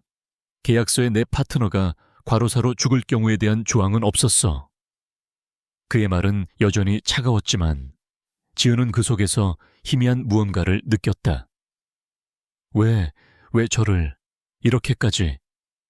지은은 힘겹게 물었다. 그녀는 도저히 이해할 수 없었다. 알 수 없었다. 자신을 미끼로 쓰고 위험에 빠뜨리고 또 이렇게 직접 간호까지 하는 이 남자의 의도를 강태준은 잠시 침묵했다. 그는 창밖에 어두운 도시를 바라보며 입을 열었다. 이민혁 부회장, 그는 단순한 내 정적이 아니야. 지은은 숨을 죽였다. 이것은 그가 처음으로 자신의 속내를 드러내는 순간이었다. 그는 20년 전 내 아버지를 배신하고 죽음으로 몰아넣은 자들의 수하야. 그들은 SY그룹을 통째로 삼키려 하고 있어. 지은의 눈이 커졌다. 이것은 단순한 경영권 분쟁이 아니라 피비린내 나는 복수극이었다. 오유라와 태신그룹도 마찬가지야. 그들은 이민혁과 손을 잡고 나와의 정략 결혼을 통해 그룹을 내부에서부터 무너뜨릴 계획이었지. 강태준은 다시 지은을 바라보았다. 나는 그들의 계획을 역이용할 필요가 있었어. 그들의 시선을 붙잡아둘 가짜 약점이 필요했지. 그게 저였군요. 지은이 힘없이 말했다. 그래. 강태준은 시인했다. 배경도 없고 돈이 절실하게 필요하지만 똑똑하고 쉽게 부러지지 않을 사람. 그게 당신이었어. 당신이 유럽 프로젝트의 함정을 간파하고 성공시켰을 때 나는 확신했어. 당신은 단순한 미끼가 아니라 이 전쟁에서 나와 함께 싸울 수 있는 유일한 아군이 될 수 있다고. 이것은 고백도 위로도 아니었다. 그것은 동맹 제안이었다. 그는 그녀의 능력을 인정한 것이었다. 지은은 이 차가운 남자가 자신에게 왜 이토록 가혹한 시련을 주었는지 비로소 이해했다. 그는 그녀를 시험했던 것이다. 그럼 저는 어떻게 하면 됩니까? 강태준은 그녀의 눈을 똑바로 바라보았다. 살아남아. 그리고 증명해. 당신이 그들 모두를 합친 것보다 유능하다는 걸. 당신이 내 곁에 있을 자격이 있다는 걸. 그는 자리에서 일어났다. 일단은 쉬어. 당신이 없으면 프로젝트도 내 계획도 차질이 생기니까. 그는 방을 나가려다 멈춰섰다. 그리고 잘했어. 오늘 컨퍼런스 그는 그 말만 남기고 방을 나갔다. 지은은 텅 빈 방에 홀로 남았다. 그녀의 심장이 이상하게 뛰어대기 시작했다. 차가운 계약서의 조항들 사이에 예상치 못했던 균열이 생기고 있었다. 그들은 더 이상 고용주와 피고용인 혹은 계약상의 부부가 아니었다. 그들은 공동의 적을 가진 위험한 동맹이 되어가고 있었다. 그리고 그 동맹 속에서 지은은 자신도 모르는 감정이 싹트고 있음을 느꼈다. 한지은은 꼬박 이틀을 펜트하우스에서 보낸 후에야 겨우 몸을 회복했다. 링거를 맞으며 잠자는 동안 강태준은 그녀의 방에 들어오지 않았지만 문 밖에는 늘 정갈하게 준비된 죽과 약이 놓여 있었다. 그 차가운 배려는 그녀의 마음을 더욱 복잡하게 만들었다. 그의 아버지에 대한 이야기, 그리고 자신을 동맹으로 인정한다는 말은 두 사람 사이에 보이지 않는 벽을 허물었다. 이제 그들은 단순한 계약 관계가 아니었다. 회사로 복귀한 지은을 맞이한 것은 노골적인 적이가 아닌 이상할 정도로 고요한 침묵이었다. 유럽 프로젝트는 그녀의 기획안대로 순조롭게 진행되었고 팀원들은 이제 그녀를 단순한 인턴이 아닌 진정한 리더로 따랐다. 하지만 이민혁 부회장과 오유라의 시선은 뱀처럼 차갑고 은밀해졌다. 그들은 더 이상 지은을 도발하지 않았고 오히려 복도에서 마주치면 의미를 알 수 없는 미소까지 지어 보였다. 이 기묘한 평화가 지은을 더욱 불안하게 만들었다. 한편 이민혁은 자신의 집무실에서 초조하게 서류를 검토하고 있었다. 한지은이라는 인턴 하나를 처리하지 못해 VIP 파티에서 망신을 당하고 심지어 강 회장의 신임까지 얻게 만든 이 상황이 그는 참을 수 없었다. 그녀는 강태준의 단순한 장난감이 아니었다. 그녀는 강태준의 계획의 핵심적인 역할을 하는 예상 밖의 강력한 무기였다. 오유라 역시 마찬가지였다. 강태준에게 공개적으로 망신을 당한 이후 그녀의 자존심은 산산조각 났다. 그녀는 더 이상 이민혁의 수동적인 파트너가 아니었다. 그녀는 한지은을 직접 짓밟아버리기로 결심했다. 그 계집애 뒤에 뭐가 있는지 알아내야겠어. 저렇게 당당한 건 믿는 구석이 있기 때문이야. 강태준이든 뭐든 그 약점을 찾아내. 그녀는 이민혁을 닥달했다.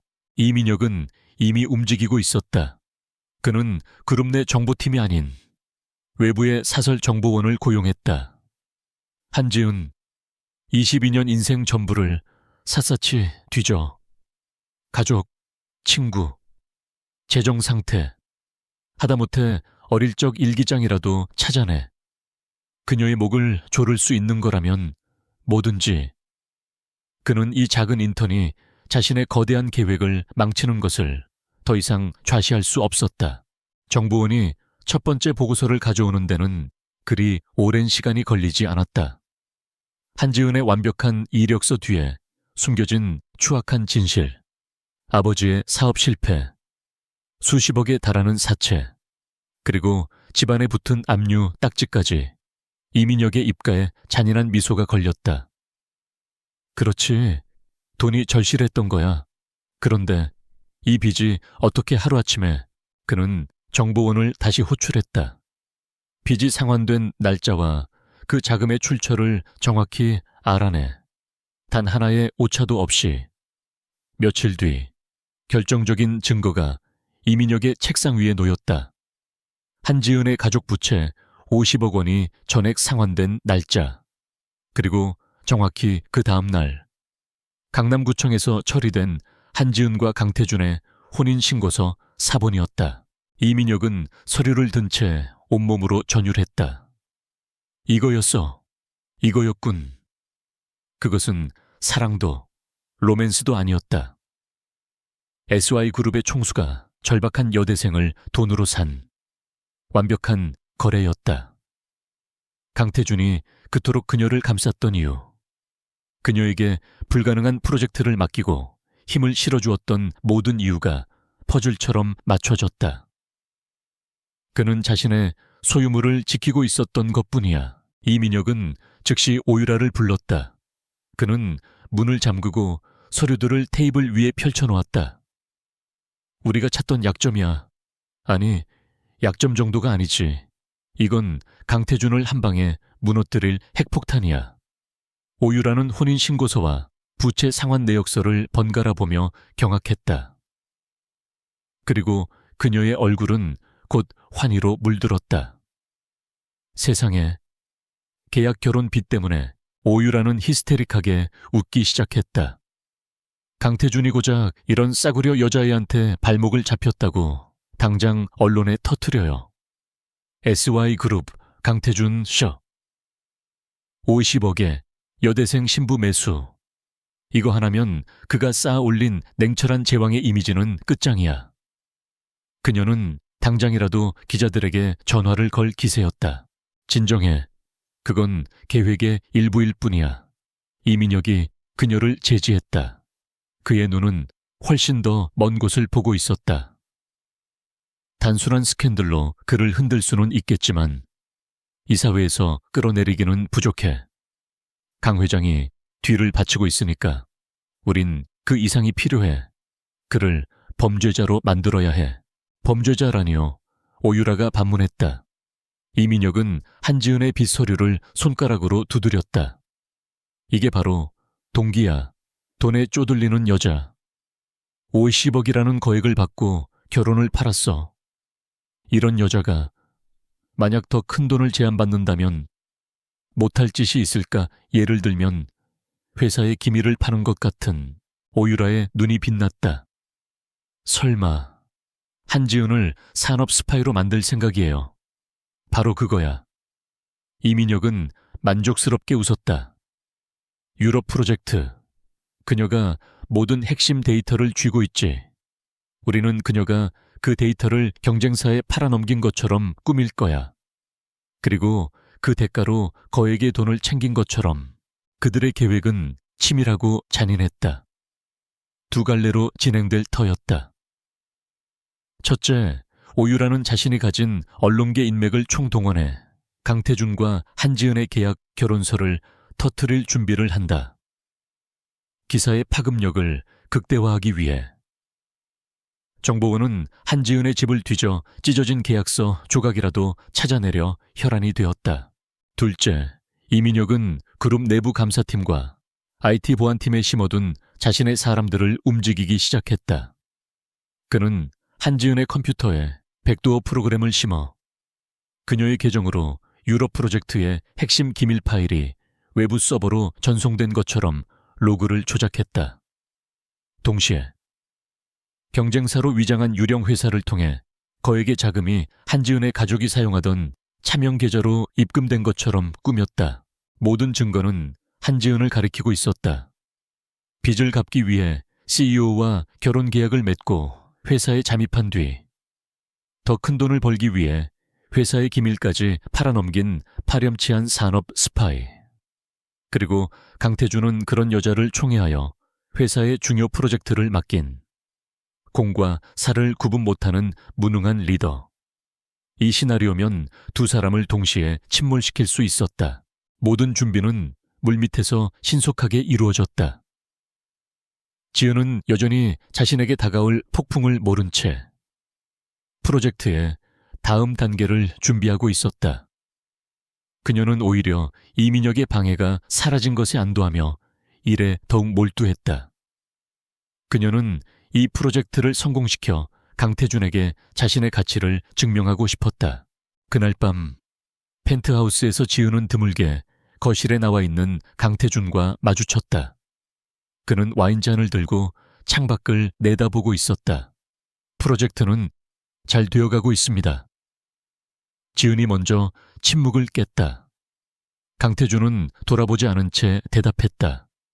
알고 있어. 그의 목소리는 평소보다 더 낮게 가라앉아 있었다. 이민혁 부회장님이 요즘 너무 조용합니다. 그게 더 불안해요. 지은이 솔직한 심정을 털어놓았다. 강태준은 천천히 돌아섰다. 그의 눈은 어둠 속에서도 형형하게 빛나고 있었다. 폭풍 전의 고요함이지. 그들은 분명 무언가를 꾸미고 있어. 당신이 상상하는 것 이상으로 거대하고 추악한 것을. 그는 지은에게 다가왔다. 한지은 씨, 당신이 내민 그 보고서. 기억하나? 당신은 잿더미 속에서 핵심을 찾아냈어. 지금도 마찬가지야. 그들이 어떤 함정을 파든 본질을 꿰뚫어봐. 절대 감정적으로 반응하지 말고 오직 사실만 봐. 그는 마치 다가올 시련을 예고하는 듯했다.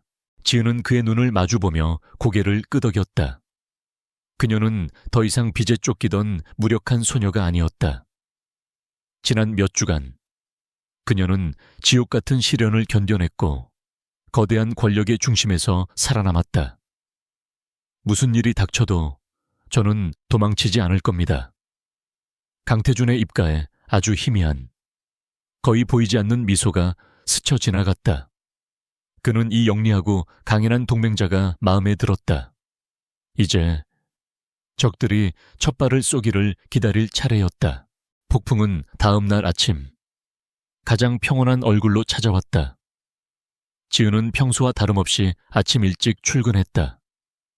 며칠간의 밤샘 작업으로 피곤했지만 유럽 프로젝트의 1단계가 성공적으로 마무리되었다는 안도감이 더 컸다. 그녀가 사무실에 도착했을 때 분위기는 이상했다. 평소 바쁘게 움직이던 팀원들이 삼삼오오 모여 스마트폰을 보며 수군거리고 있었다. 그들의 시선이 지은에게 닿자 경멸과 호기심, 그리고 약간의 공포가 뒤섞인 눈빛으로 변했다. 무서운 일 있어요. 지은이 자신의 자리에 앉으며 옆자리 동료에게 물었다. 동료는 화들짝 놀라며 그녀의 시선을 피했다. 아니요. 아무것도. 바로 그때 지은의 컴퓨터에 수십 개의 알림이 동시에 떠올랐다. 모두가 그녀에게 동일한 인터넷 뉴스 링크를 보내고 있었다. 지은은 떨리는 손으로 마우스를 클릭했다. 단독 SY그룹 강태준 CEO 50억 빚더미 여대생과 결혼 계약 의혹. 기사의 내용은 충격적이었다. 지은의 실명은 거론되지 않았지만 명문대 수석 졸업생 H양이라는 이니셜, 그녀의 가족이 겪었던 재정난, 그리고 50억 원의 부채가 상환된 시점과 강태준과의 혼인신고 날짜가 정확히 일치한다는 내용이 적나라하게 폭로되어 있었다. 기사는 익명의 내부 제보자를 인용하며 A희양이 돈을 목적으로 CEO에게 의도적으로 접근했으며 이는 명백한 신분 상승을 위한 거래라고 비난했다. 세상이 무너지는 것 같았다. 지은은 숨을 쉴 수가 없었다. 머릿속이 하얗게 변했다.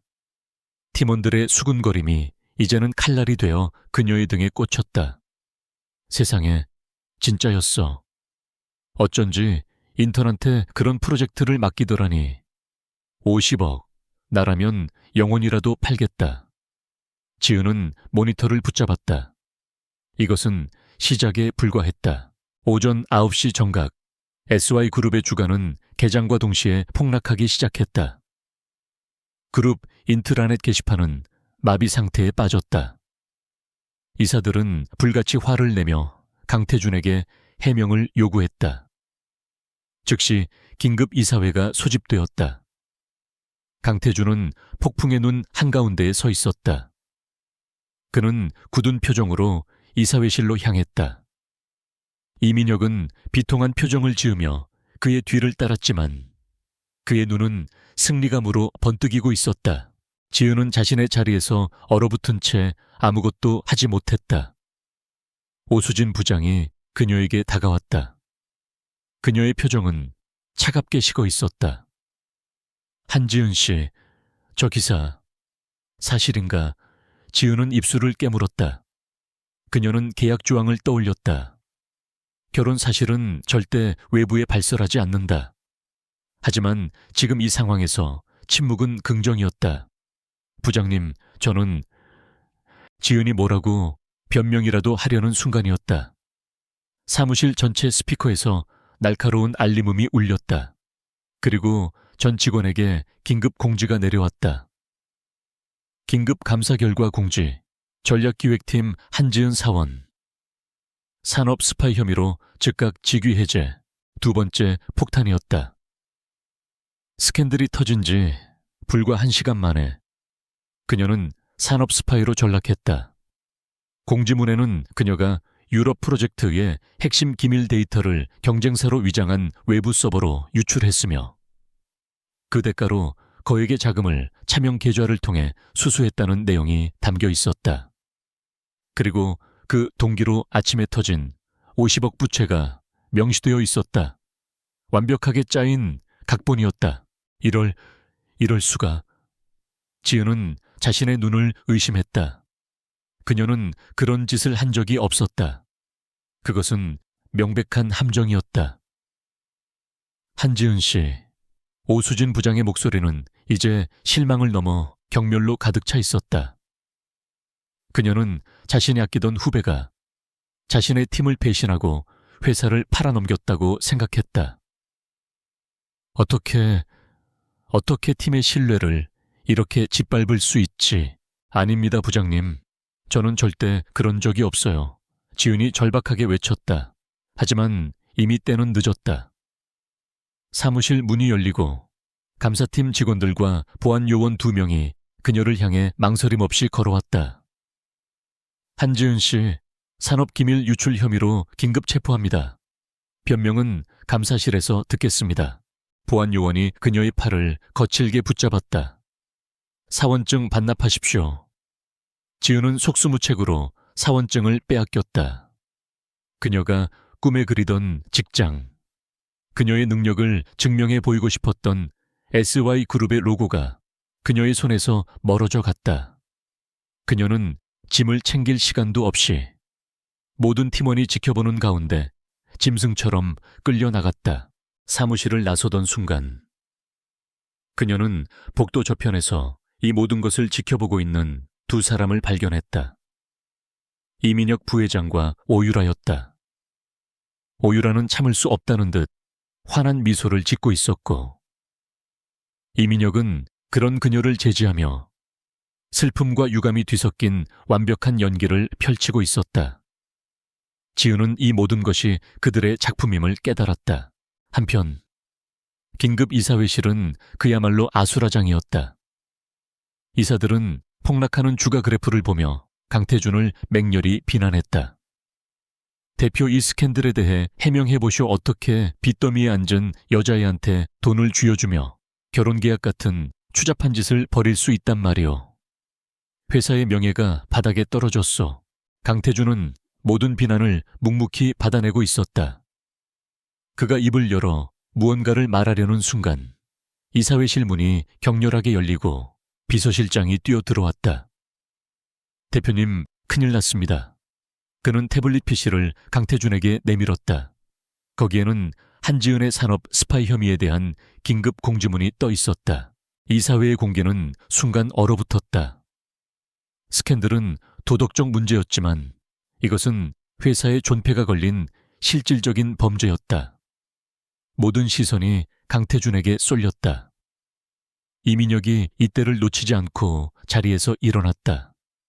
그의 목소리는 분노와 슬픔으로 떨리는 듯했다. 대표님, 아니, 강태준 씨, 이럴 수가 있습니까? 그는 이사들을 향해 외쳤다. 저는 강태준 대표를 믿었습니다. 하지만 이 스캔들의 주인공이 하필이면 우리가 사활을 걸고 있는 유럽 프로젝트의 핵심 정보를 빼돌린 산업 스파이였다니, 이 모든 것을 알고도 그녀를 감싸고 돈 것입니까? 그는 강태준을 향해 손가락질했다. 회사의 기밀을 팔아넘긴 여자와 노란한 CEO를 우리는 더 이상 신임할 수 없습니다. 당장 대표직에서 물러나십시오. 물러나십시오. 사퇴하라. 이사들의 고함이 이사회실을 가득 메웠다. 강태준은 모든 저기의 중심에 홀로 서 있었다. 그는 태블릿 PC에 떠있는 한지은의 혐의 내용을 천천히 읽어 내려갔다. 조작된 서버 접속 기록, 차명 계좌, 입금 내역. 완벽했다. 이민혁이 수십 년간 준비한 반란의 마침표였다. 강태준은 천천히 고개를 들었다. 그의 얼굴에는 당혹감이나 공포가 아닌 지독할 정도로 차가운 분노가 서려 있었다. 그는 이민혁이 이런 식으로 나올 줄 알았다. 하지만 자신의 아버지를 죽음으로 몰아넣은 자들의 방식이 이토록 추악하고 저열할 줄은 예상치 못했다. 그는 승리를 확신하는 이민혁을 똑바로 바라보았다. 물러나라고요. 그의 조용한 목소리가 모든 고함을 잠재웠다. 이민혁 부회장, 당신이 조작한 이 허술한 서류, 쪼가리 하나로 내가 물러날 것 같습니까? 강태준의 눈이 맹수처럼 빛났다. 감사팀 좋습니다. 이사회가 원한다면 지금 당장 진짜 감사를 시작해보죠. 내가 아니라 바로 당신부터. 전쟁은 이제 막 시작된 참이었다. 이사회장은 강태준의 얼음장 같은 선언에 물을 끼얹은 듯 조용해졌다. 진짜 감사라는 말의 무게가 이사들의 굳은 얼굴 위로 내려앉았다. 이민혁은 찰나의 당혹감을 감추고 비웃음을 터뜨렸다. 감사 좋습니다, 대표님. 궁지에 몰린 쥐가 고양이를 무는 격이지만 어디 한번 해보시죠. 하지만 그 전에 이사분들께서는 이 명백한 사실부터 확인하셔야겠습니다. 그는 즉시 스크린에 자신이 준비한 자료들을 띄웠다. 첫 번째는 한지은의 계정으로 SY그룹의 유럽 프로젝트 1급 기밀 데이터가 스위스의 한 서버로 전송된 로그 기록이었다. 날짜와 시간까지 정확히 명시되어 있었고 IP 주소까지 추적된 상태였다. 완벽하게 조작된 증거였다. 이사들의 탄식이 터져나왔다. 이민혁은 다음 자료를 띄웠다. 한지은의 가족이 사용하던 차명 계좌로 보이는 곳에 데이터가 전송된 직후 거액의 현금이 입금된 내역이었다. 송금자는 유럽의 한 경쟁사로 위장된 유령 회사였다. 보시는 바와 같습니다. 그녀는 돈 때문에 CEO와 결혼 계약을 하고 더 큰 돈을 위해 회사를 팔아넘긴 것입니다. 그는 강태준을 향해 손가락질했다. 그리고 이 모든 것을 강태준 대표는 알고도 묵인했습니다. 아니, 어쩌면 공범일지도 모르죠. 이런 자에게 SY의 미래를 맡길 수 있겠습니까? 그의 선동은 효과적이었다. 보수적인 이사 몇몇이 분노하며 일어섰다. 당장 해임안을 표결에 붙입시다. 1분 1초가 급하오. 회사가 망하게 생겼는데. 더 들을 것도 없소. 이민혁은 승리를 확신했다. 강태준이 그 어떤 반박을 하더라도 이 팩트 앞에서는 무의미할 터였다. 그는 의기양양하게 자신의 자리에 앉아 표결을 기다렸다. 바로 그때 강태준이 자신의 개인 비서실장인 박 실장을 향해 조용히 고개를 끄덕였다. 박 실장, 이제 시작하시죠. 이민혁의 심장이 불길하게 내려앉았다. 이사회장의 메인 스크린이 순식간에 다른 화면으로 전환되었다. 그것은 이민혁의 부회장실을 몰래 촬영한 영상이었다. 날짜는 불과 며칠 전. 이민혁이 IT 보안팀장인 김 팀장을 호출하여 은밀하게 대화하는 장면이었다.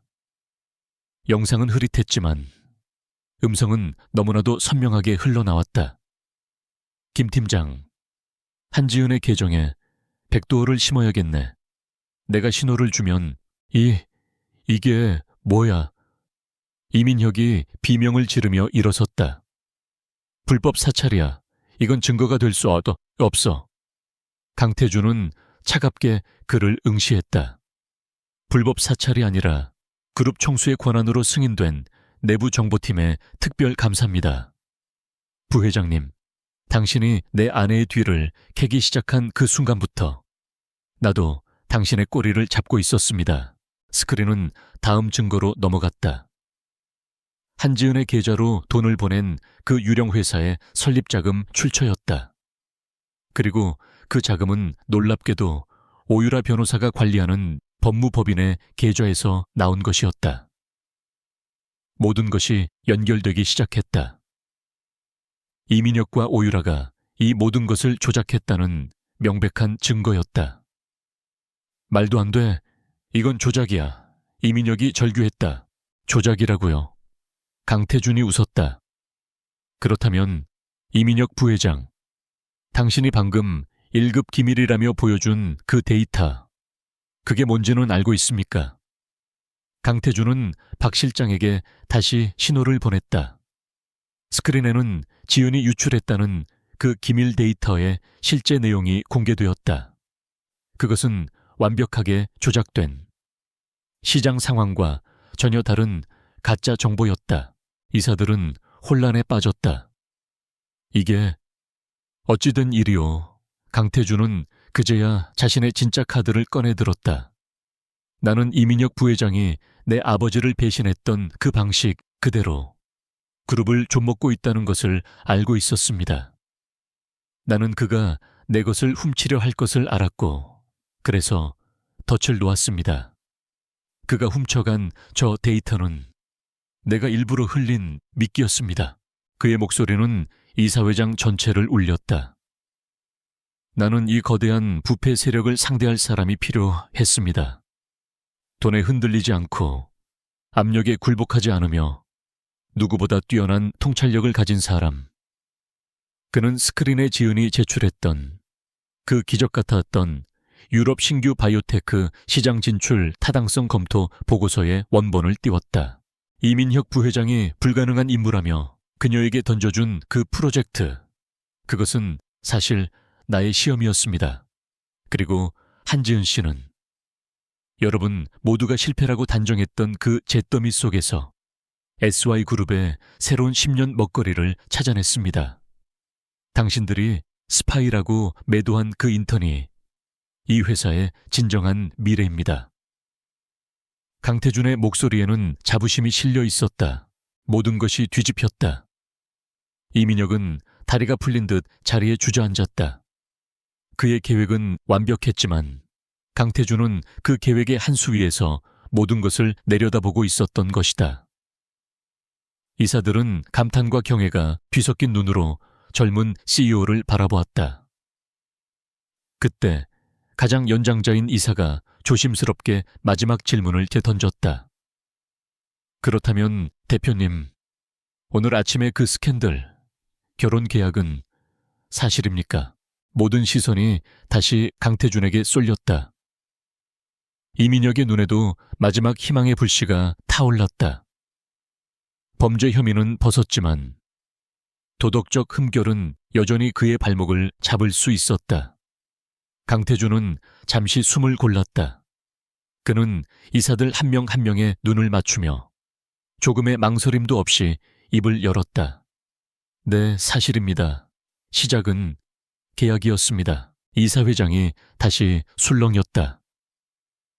그녀의 가족은 벼랑 끝에 서 있었고 나는 나의 계획을 위해 그 누구도 믿을 수 없는 상황에서 완벽한 비밀 파트너가 필요했습니다. 우리는 서로의 필요에 의해 계약을 맺었습니다. 그는 냉정하게 사실을 인정했다. 그리고 다음 순간 그의 목소리에 불꽃 같은 분노와 뜨거운 결의가 실렸다. 하지만 그의 외침에 모두가 숨을 죽였다. 이민혁 부회장과 오유라 변호사가 단지 내 사람이라는 이유로 그녀의 명예를 짓밟고 그녀의 목숨을 위협하며 그녀를 범죄자로 몰아쓴 이 순간부터 그 종이 쪼가리 계약서는 아무런 의미도 없어졌습니다. 그는 회의실의 녹화 카메라를 정면으로 응시했다. 한지은 씨는 더 이상 나의 계약 파트너가 아닙니다. 강태준은 전 세계를 향해 선언하듯 말했다. 그녀는 나의 아내입니다. 내가 선택했고 내가 인정한 유일한 내 사람입니다. 그의 선언은 단순한 해명이 아닌 새로운 전쟁의 선포였다. 그리고 오늘 이 시간부로 감히 내 아내를 건드린 자들, 이민혁, 오유라, 그리고 그들 뒤에 숨은 태신그룹과 모든 부패 세력에게 나는 SY그룹에 모든 것을 걸고 책임을 물을 것입니다. 그들이 가진 모든 것을 빼앗길 때까지. 그의 선언이 끝나는 순간 이사회실에 육중한 문이 열렸다. 강태준이 미리 연락해둔 검찰중앙지검 특수부 수사관들이 들이닥쳤다. 이민혁 부회장, 특정 경제범죄, 가중처벌 등에 관한 법률 위반, 업무상 배임, 주가 조작, 증거 위조 및 무고 혐의로 긴급 체포합니다. 이민혁은 잿빛이 된 얼굴로 수갑을 받아들였다. 그의 20년 계획은 그렇게 무너져 내렸다. 같은 시각, 한지은은 본사 1층의 차가운 감사실에서 조사를 받고 있었다. 이민혁의 수족인 감사팀장은 집요하게 그녀를 몰아붙였다. 모든 증거가 당신을 가리키고 있어. 지금이라도 강태준 대표의 지시였다고 자백해. 그럼 당신은 살려줄 수도 있어. 지은은 지쳤지만 눈빛만은 꺾이지 않았다. 나는 하지 않았습니다. 당신들이 조작한 증거에 동의할 수 없습니다. 그녀가 버티고 있던 그때 감사실 문이 거칠게 열리고 강태준의 비서실장인 박 실장이 들어섰다. 그의 뒤에는 법무팀이 함께였다. 한지은 씨, 박 실장은 지은에게 정중하게 고개를 숙였다. 이제 다 끝났습니다. 그는 감사팀장을 향해 차갑게 말했다. 당신도 이민혁 부회장의 공범 혐의로 즉각 대기하십시오. 수사관들이 곧 올 겁니다. 감사팀장의 얼굴이 사색이 되었다. 박 실장은 지은에게 다가가 그녀가 빼앗겼던 사원증을 꺼내어 그녀의 목에 다시 걸어주었다. 대표님께서 기다리십니다. 지은은 멍한 상태로 그를 따라 나섰다. 그녀는 방금 지옥의 가장 밑바닥을 경험했다. 그리고 그곳에서 자신을 끌어올린 것이 무엇인지, 아니, 누구인지 어렴풋이 깨닫고 있었다. 엘리베이터는 최고층, CEO 집무실로 향했다. 문이 열리자 강태준이 창밖을 내다보며 서 있었다. 길고 격렬했던 이사회가 끝난 직후였다. 그는 돌아섰다. 창밖의 석양이 그의 얼굴에 붉은 빛을 드리웠다. 두 사람의 시선이 허공에서 마주쳤다. 그녀를 향한 그의 눈빛은 더 이상 차가운 고용주나 무심한 계약자가 아니었다. 그곳에는 안도와 미안함이 섞여 있었다. 괜찮습니까? 강태준이 먼저 입을 열었다. 그의 목소리는 조금 지쳐 있었지만 그 어느 때보다 따뜻했다. 지우는 자신이 버텨온 모든 순간들이 주마등처럼 스쳐 지나가는 것을 느꼈다. 그녀는 그에게 걸어가려 했지만 다리에 힘이 풀려 주저앉을 뻔했다. 강태준이 성큼 다가와 그녀의 팔을 붙잡았다. 그리고 망설임 없이 그녀를 자신의 품에 끌어안았다. 차가운 정장 너머로 그의 심장이 뛰는 소리가 들려왔다. 미안합니다. 강태준이 낮게 속삭였다. 당신을 이런 위험한 일에 끌어들여서. 지은은 그의 품에서 고개를 저었다. 그녀는 울지 않았다. 대신 그녀도 손을 들어 그의 등을 감쌌다. 괜찮아요. 이제 정말 괜찮아요. 두 사람은 말없이 서로의 천을 나누었다. 길고 길었던 싸움이 끝나는 순간이었다. 강태준의 품은 단단하고 예상외로 따뜻했다. 그의 심장 박동이 지은의 뺨을 통해 고스란히 전해졌다. 수많은 감정이 교차하는 침묵 속에서 지은은 비로소 자신이 살아있음을, 그리고 이 모든 것이 끝났음을 실감했다. 그녀를 옥죄던 거대한 음모와 빚이라는 굴레가 마침내 부서져 내린 순간이었다. 그녀가 그토록 벗어나고 싶었던 계약은 역설적이게도 그녀를 가장 강력하게 지켜준 방패가 되었다. 강태준은 천천히 그녀를 놓아주었다. 하지만 그의 손은 여전히 그녀의 어깨를 붙잡고 있었다. 그는 헝클어진 그녀의 머리카락을 조심스럽게 쓸어 넘겼다. 이사회장에서 수천억의 향방을 결정하던 냉혹한 CEO의 눈빛은 사라지고 오직 한 여자를 걱정하는 남자의 깊은 눈만이 남아있었다. 집으로 갑시다. 그는 자신의 재킷을 벗어 지은의 어깨에 걸쳐주었다.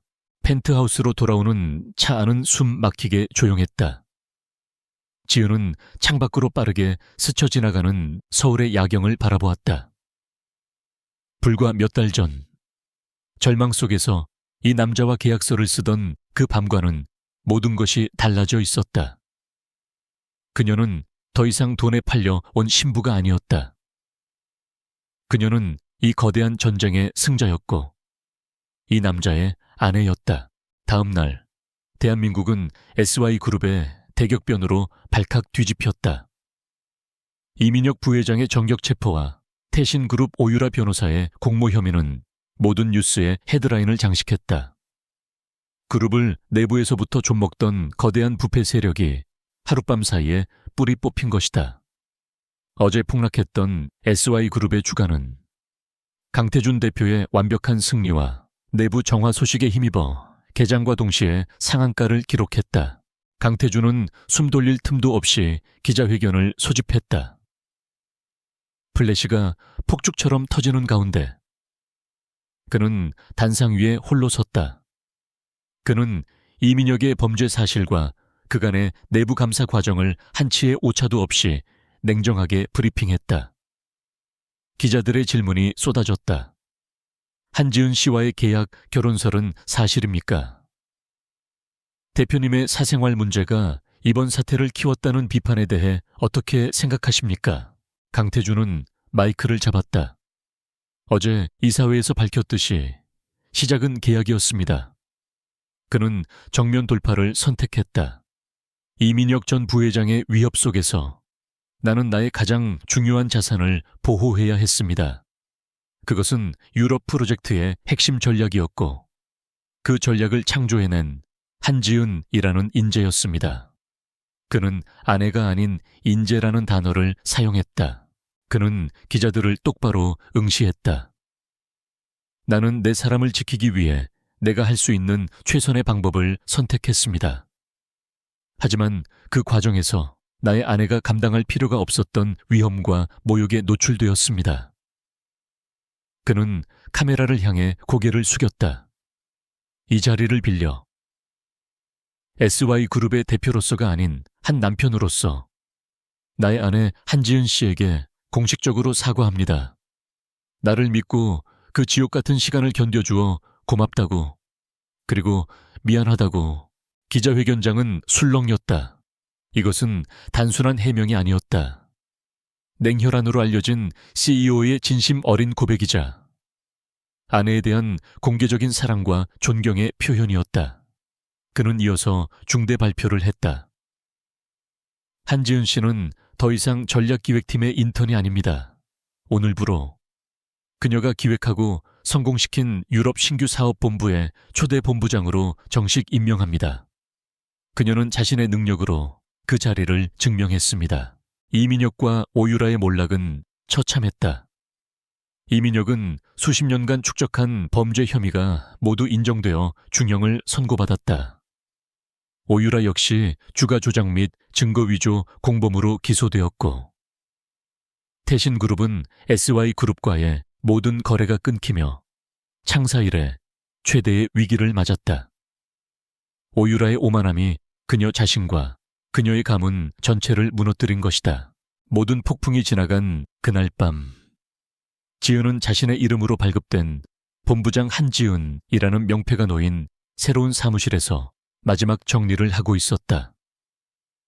그녀의 가족 문제 역시 강 회장의 도움과 태준의 법무팀을 통해 완벽하게 해결되었다. 사채업자들은 모두 법의 처벌을 받았고 그녀의 부모님은 비로소 안도의 숨을 쉴 수 있게 되었다. 펜트하우스에 돌아왔을 때 강태준은 서재가 아닌 거실 소파에 앉아 그녀를 기다리고 있었다. 테이블 위에는 와인 2잔과 함께 지은이 그토록 잊고 싶었던 서류 한 장이 놓여 있었다. 그들의 첫 만남을 증명하는 결혼계약서 원본이었다. 지은은 긴장된 표정으로 그의 맞은편에 앉았다. 오늘 기자회견 봤습니다. 지은이 조심스럽게 입을 열었다. 그렇게까지 하지 않으셔도 됐는데. 강태준은 와인잔을 들어 그녀에게 건넸다. 아니, 그렇게 했어야만 했어. 당신은 더 이상 내 그림자 뒤에 숨어 있을 필요가 없으니까. 그는 자신의 잔을 들어 그녀의 잔에 가볍게 부딪혔다. 축하합니다, 한 본부장. 두 사람은 말없이 와인을 마셨다.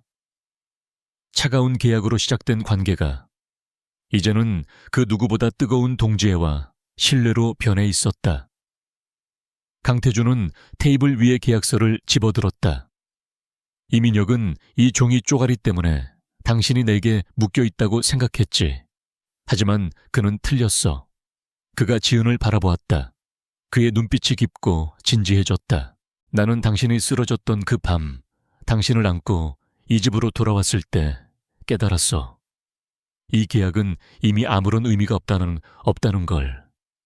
나는 내 계획을 위한 미끼를 걱정하는 게 아니었어. 나는 당신을 잃을까봐 두려웠어. 한지은. 이것은 그가 처음으로 자신의 약한 속내를 드러낸 진정한 고백이었다. 지은의 눈시울이 붉어졌다. 그녀도 자신의 마음을 숨기지 않았다. 저는 대표님이 이사회장에서 저를 아내라고 불렀을 때 그때 알았어요. 제가 지난 몇 달간 버텨낸 이유가 단지 돈이나 복수 때문이 아니었다는 걸. 저도 당신 곁에 파트너로서 당당히 서고 싶었어요. 그녀의 목소리가 떨렸다. 강태준은 부드럽게 미소 지었다. 그 냉혹한 CEO의 얼굴에서 좀처럼 볼 수 없었던 오직 그녀만을 향한 미소였다.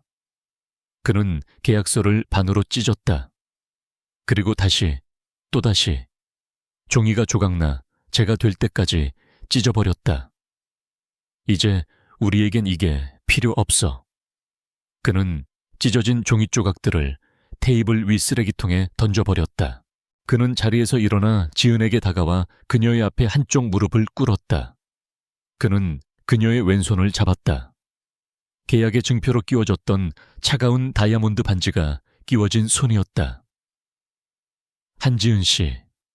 그가 그녀의 손등에 입을 맞추었다. 이 반지의 주인으로, 그리고 내 인생의 유일한 파트너로 나와 다시 시작해 주겠습니까? 계약이 아닌 마음으로. 지은은 눈물을 흘리며 고개를 끄덕였다. 네, 좋아요. 강태준 씨. 강태준은 그녀를 일으켜 세워 자신의 품에 다시 안았다. 이번에는 감사의 포옹이 아니었다. 그것은 사랑의 시작을 알리는 길고 깊은 입맞춤으로 이어졌다. 몇 달 뒤 SY그룹 신규 사업본부는 유럽 시장 진출의 교두보를 성공적으로 마련하며 그룹 내 최고 성과 부서로 자리 잡았다. 한 본부장은 냉철한 카리스마와 날카로운 통찰력으로 직원들의 절대적인 신임을 받았다. 그녀는 더 이상 CEO의 아내가 아니라 당당한 실력파 리더, 한지은 그 자체였다. 늦은 저녁, 지은이 사무실을 나서자 익숙한 차 한 대가 로비 앞에 서 있었다. 강태준이 직접 운전대를 잡고 기다리고 있었다. 그녀가 조수석에 타자 그는 서류 대신 따뜻한 커피를 건넸다. 오늘 이사회 프레젠테이션 완벽했어. 역시 내 파트너답군. 그가 장난스럽게 웃었다. 지은은 커피를 받아들며 웃었다. 칭찬 고마워요. 대표님, 그런데 파트너라면 오늘 저녁은 당신이 하는 거 잊지 않았죠? 강태준은 곤란하다는 듯 미간을 찌푸렸지만 그 표정마저 다정했다. 알았어. 오늘은 한 본부장을 위한 강 셰프 특선이지. 차는 더 이상 차가운 계약의 공간이었던 펜트하우스가 아닌 그들의 따뜻한 보금자리로 향하고 있었다. 소개받은 남자와 결혼 계약서에 서명을 했던 그 소녀는 이제 없었다. 그녀는 가장 위험한 게임에서 살아남았고 가장 차가웠던 남자의 마음을 얻었다. 그녀는 이제 한 회사의 미래를 책임지는 리더이자 한 남자의 유일한 사랑, 그리고 자신의 삶을 스스로 개척한 진정한 주인이 되어 있었다. 두 사람은 이제 단순한 CEO와 직원이 아닌 일과 삶 모두를 함께하는 완벽한 파트너로서 새로운 미래를 함께 그려나가기 시작했다.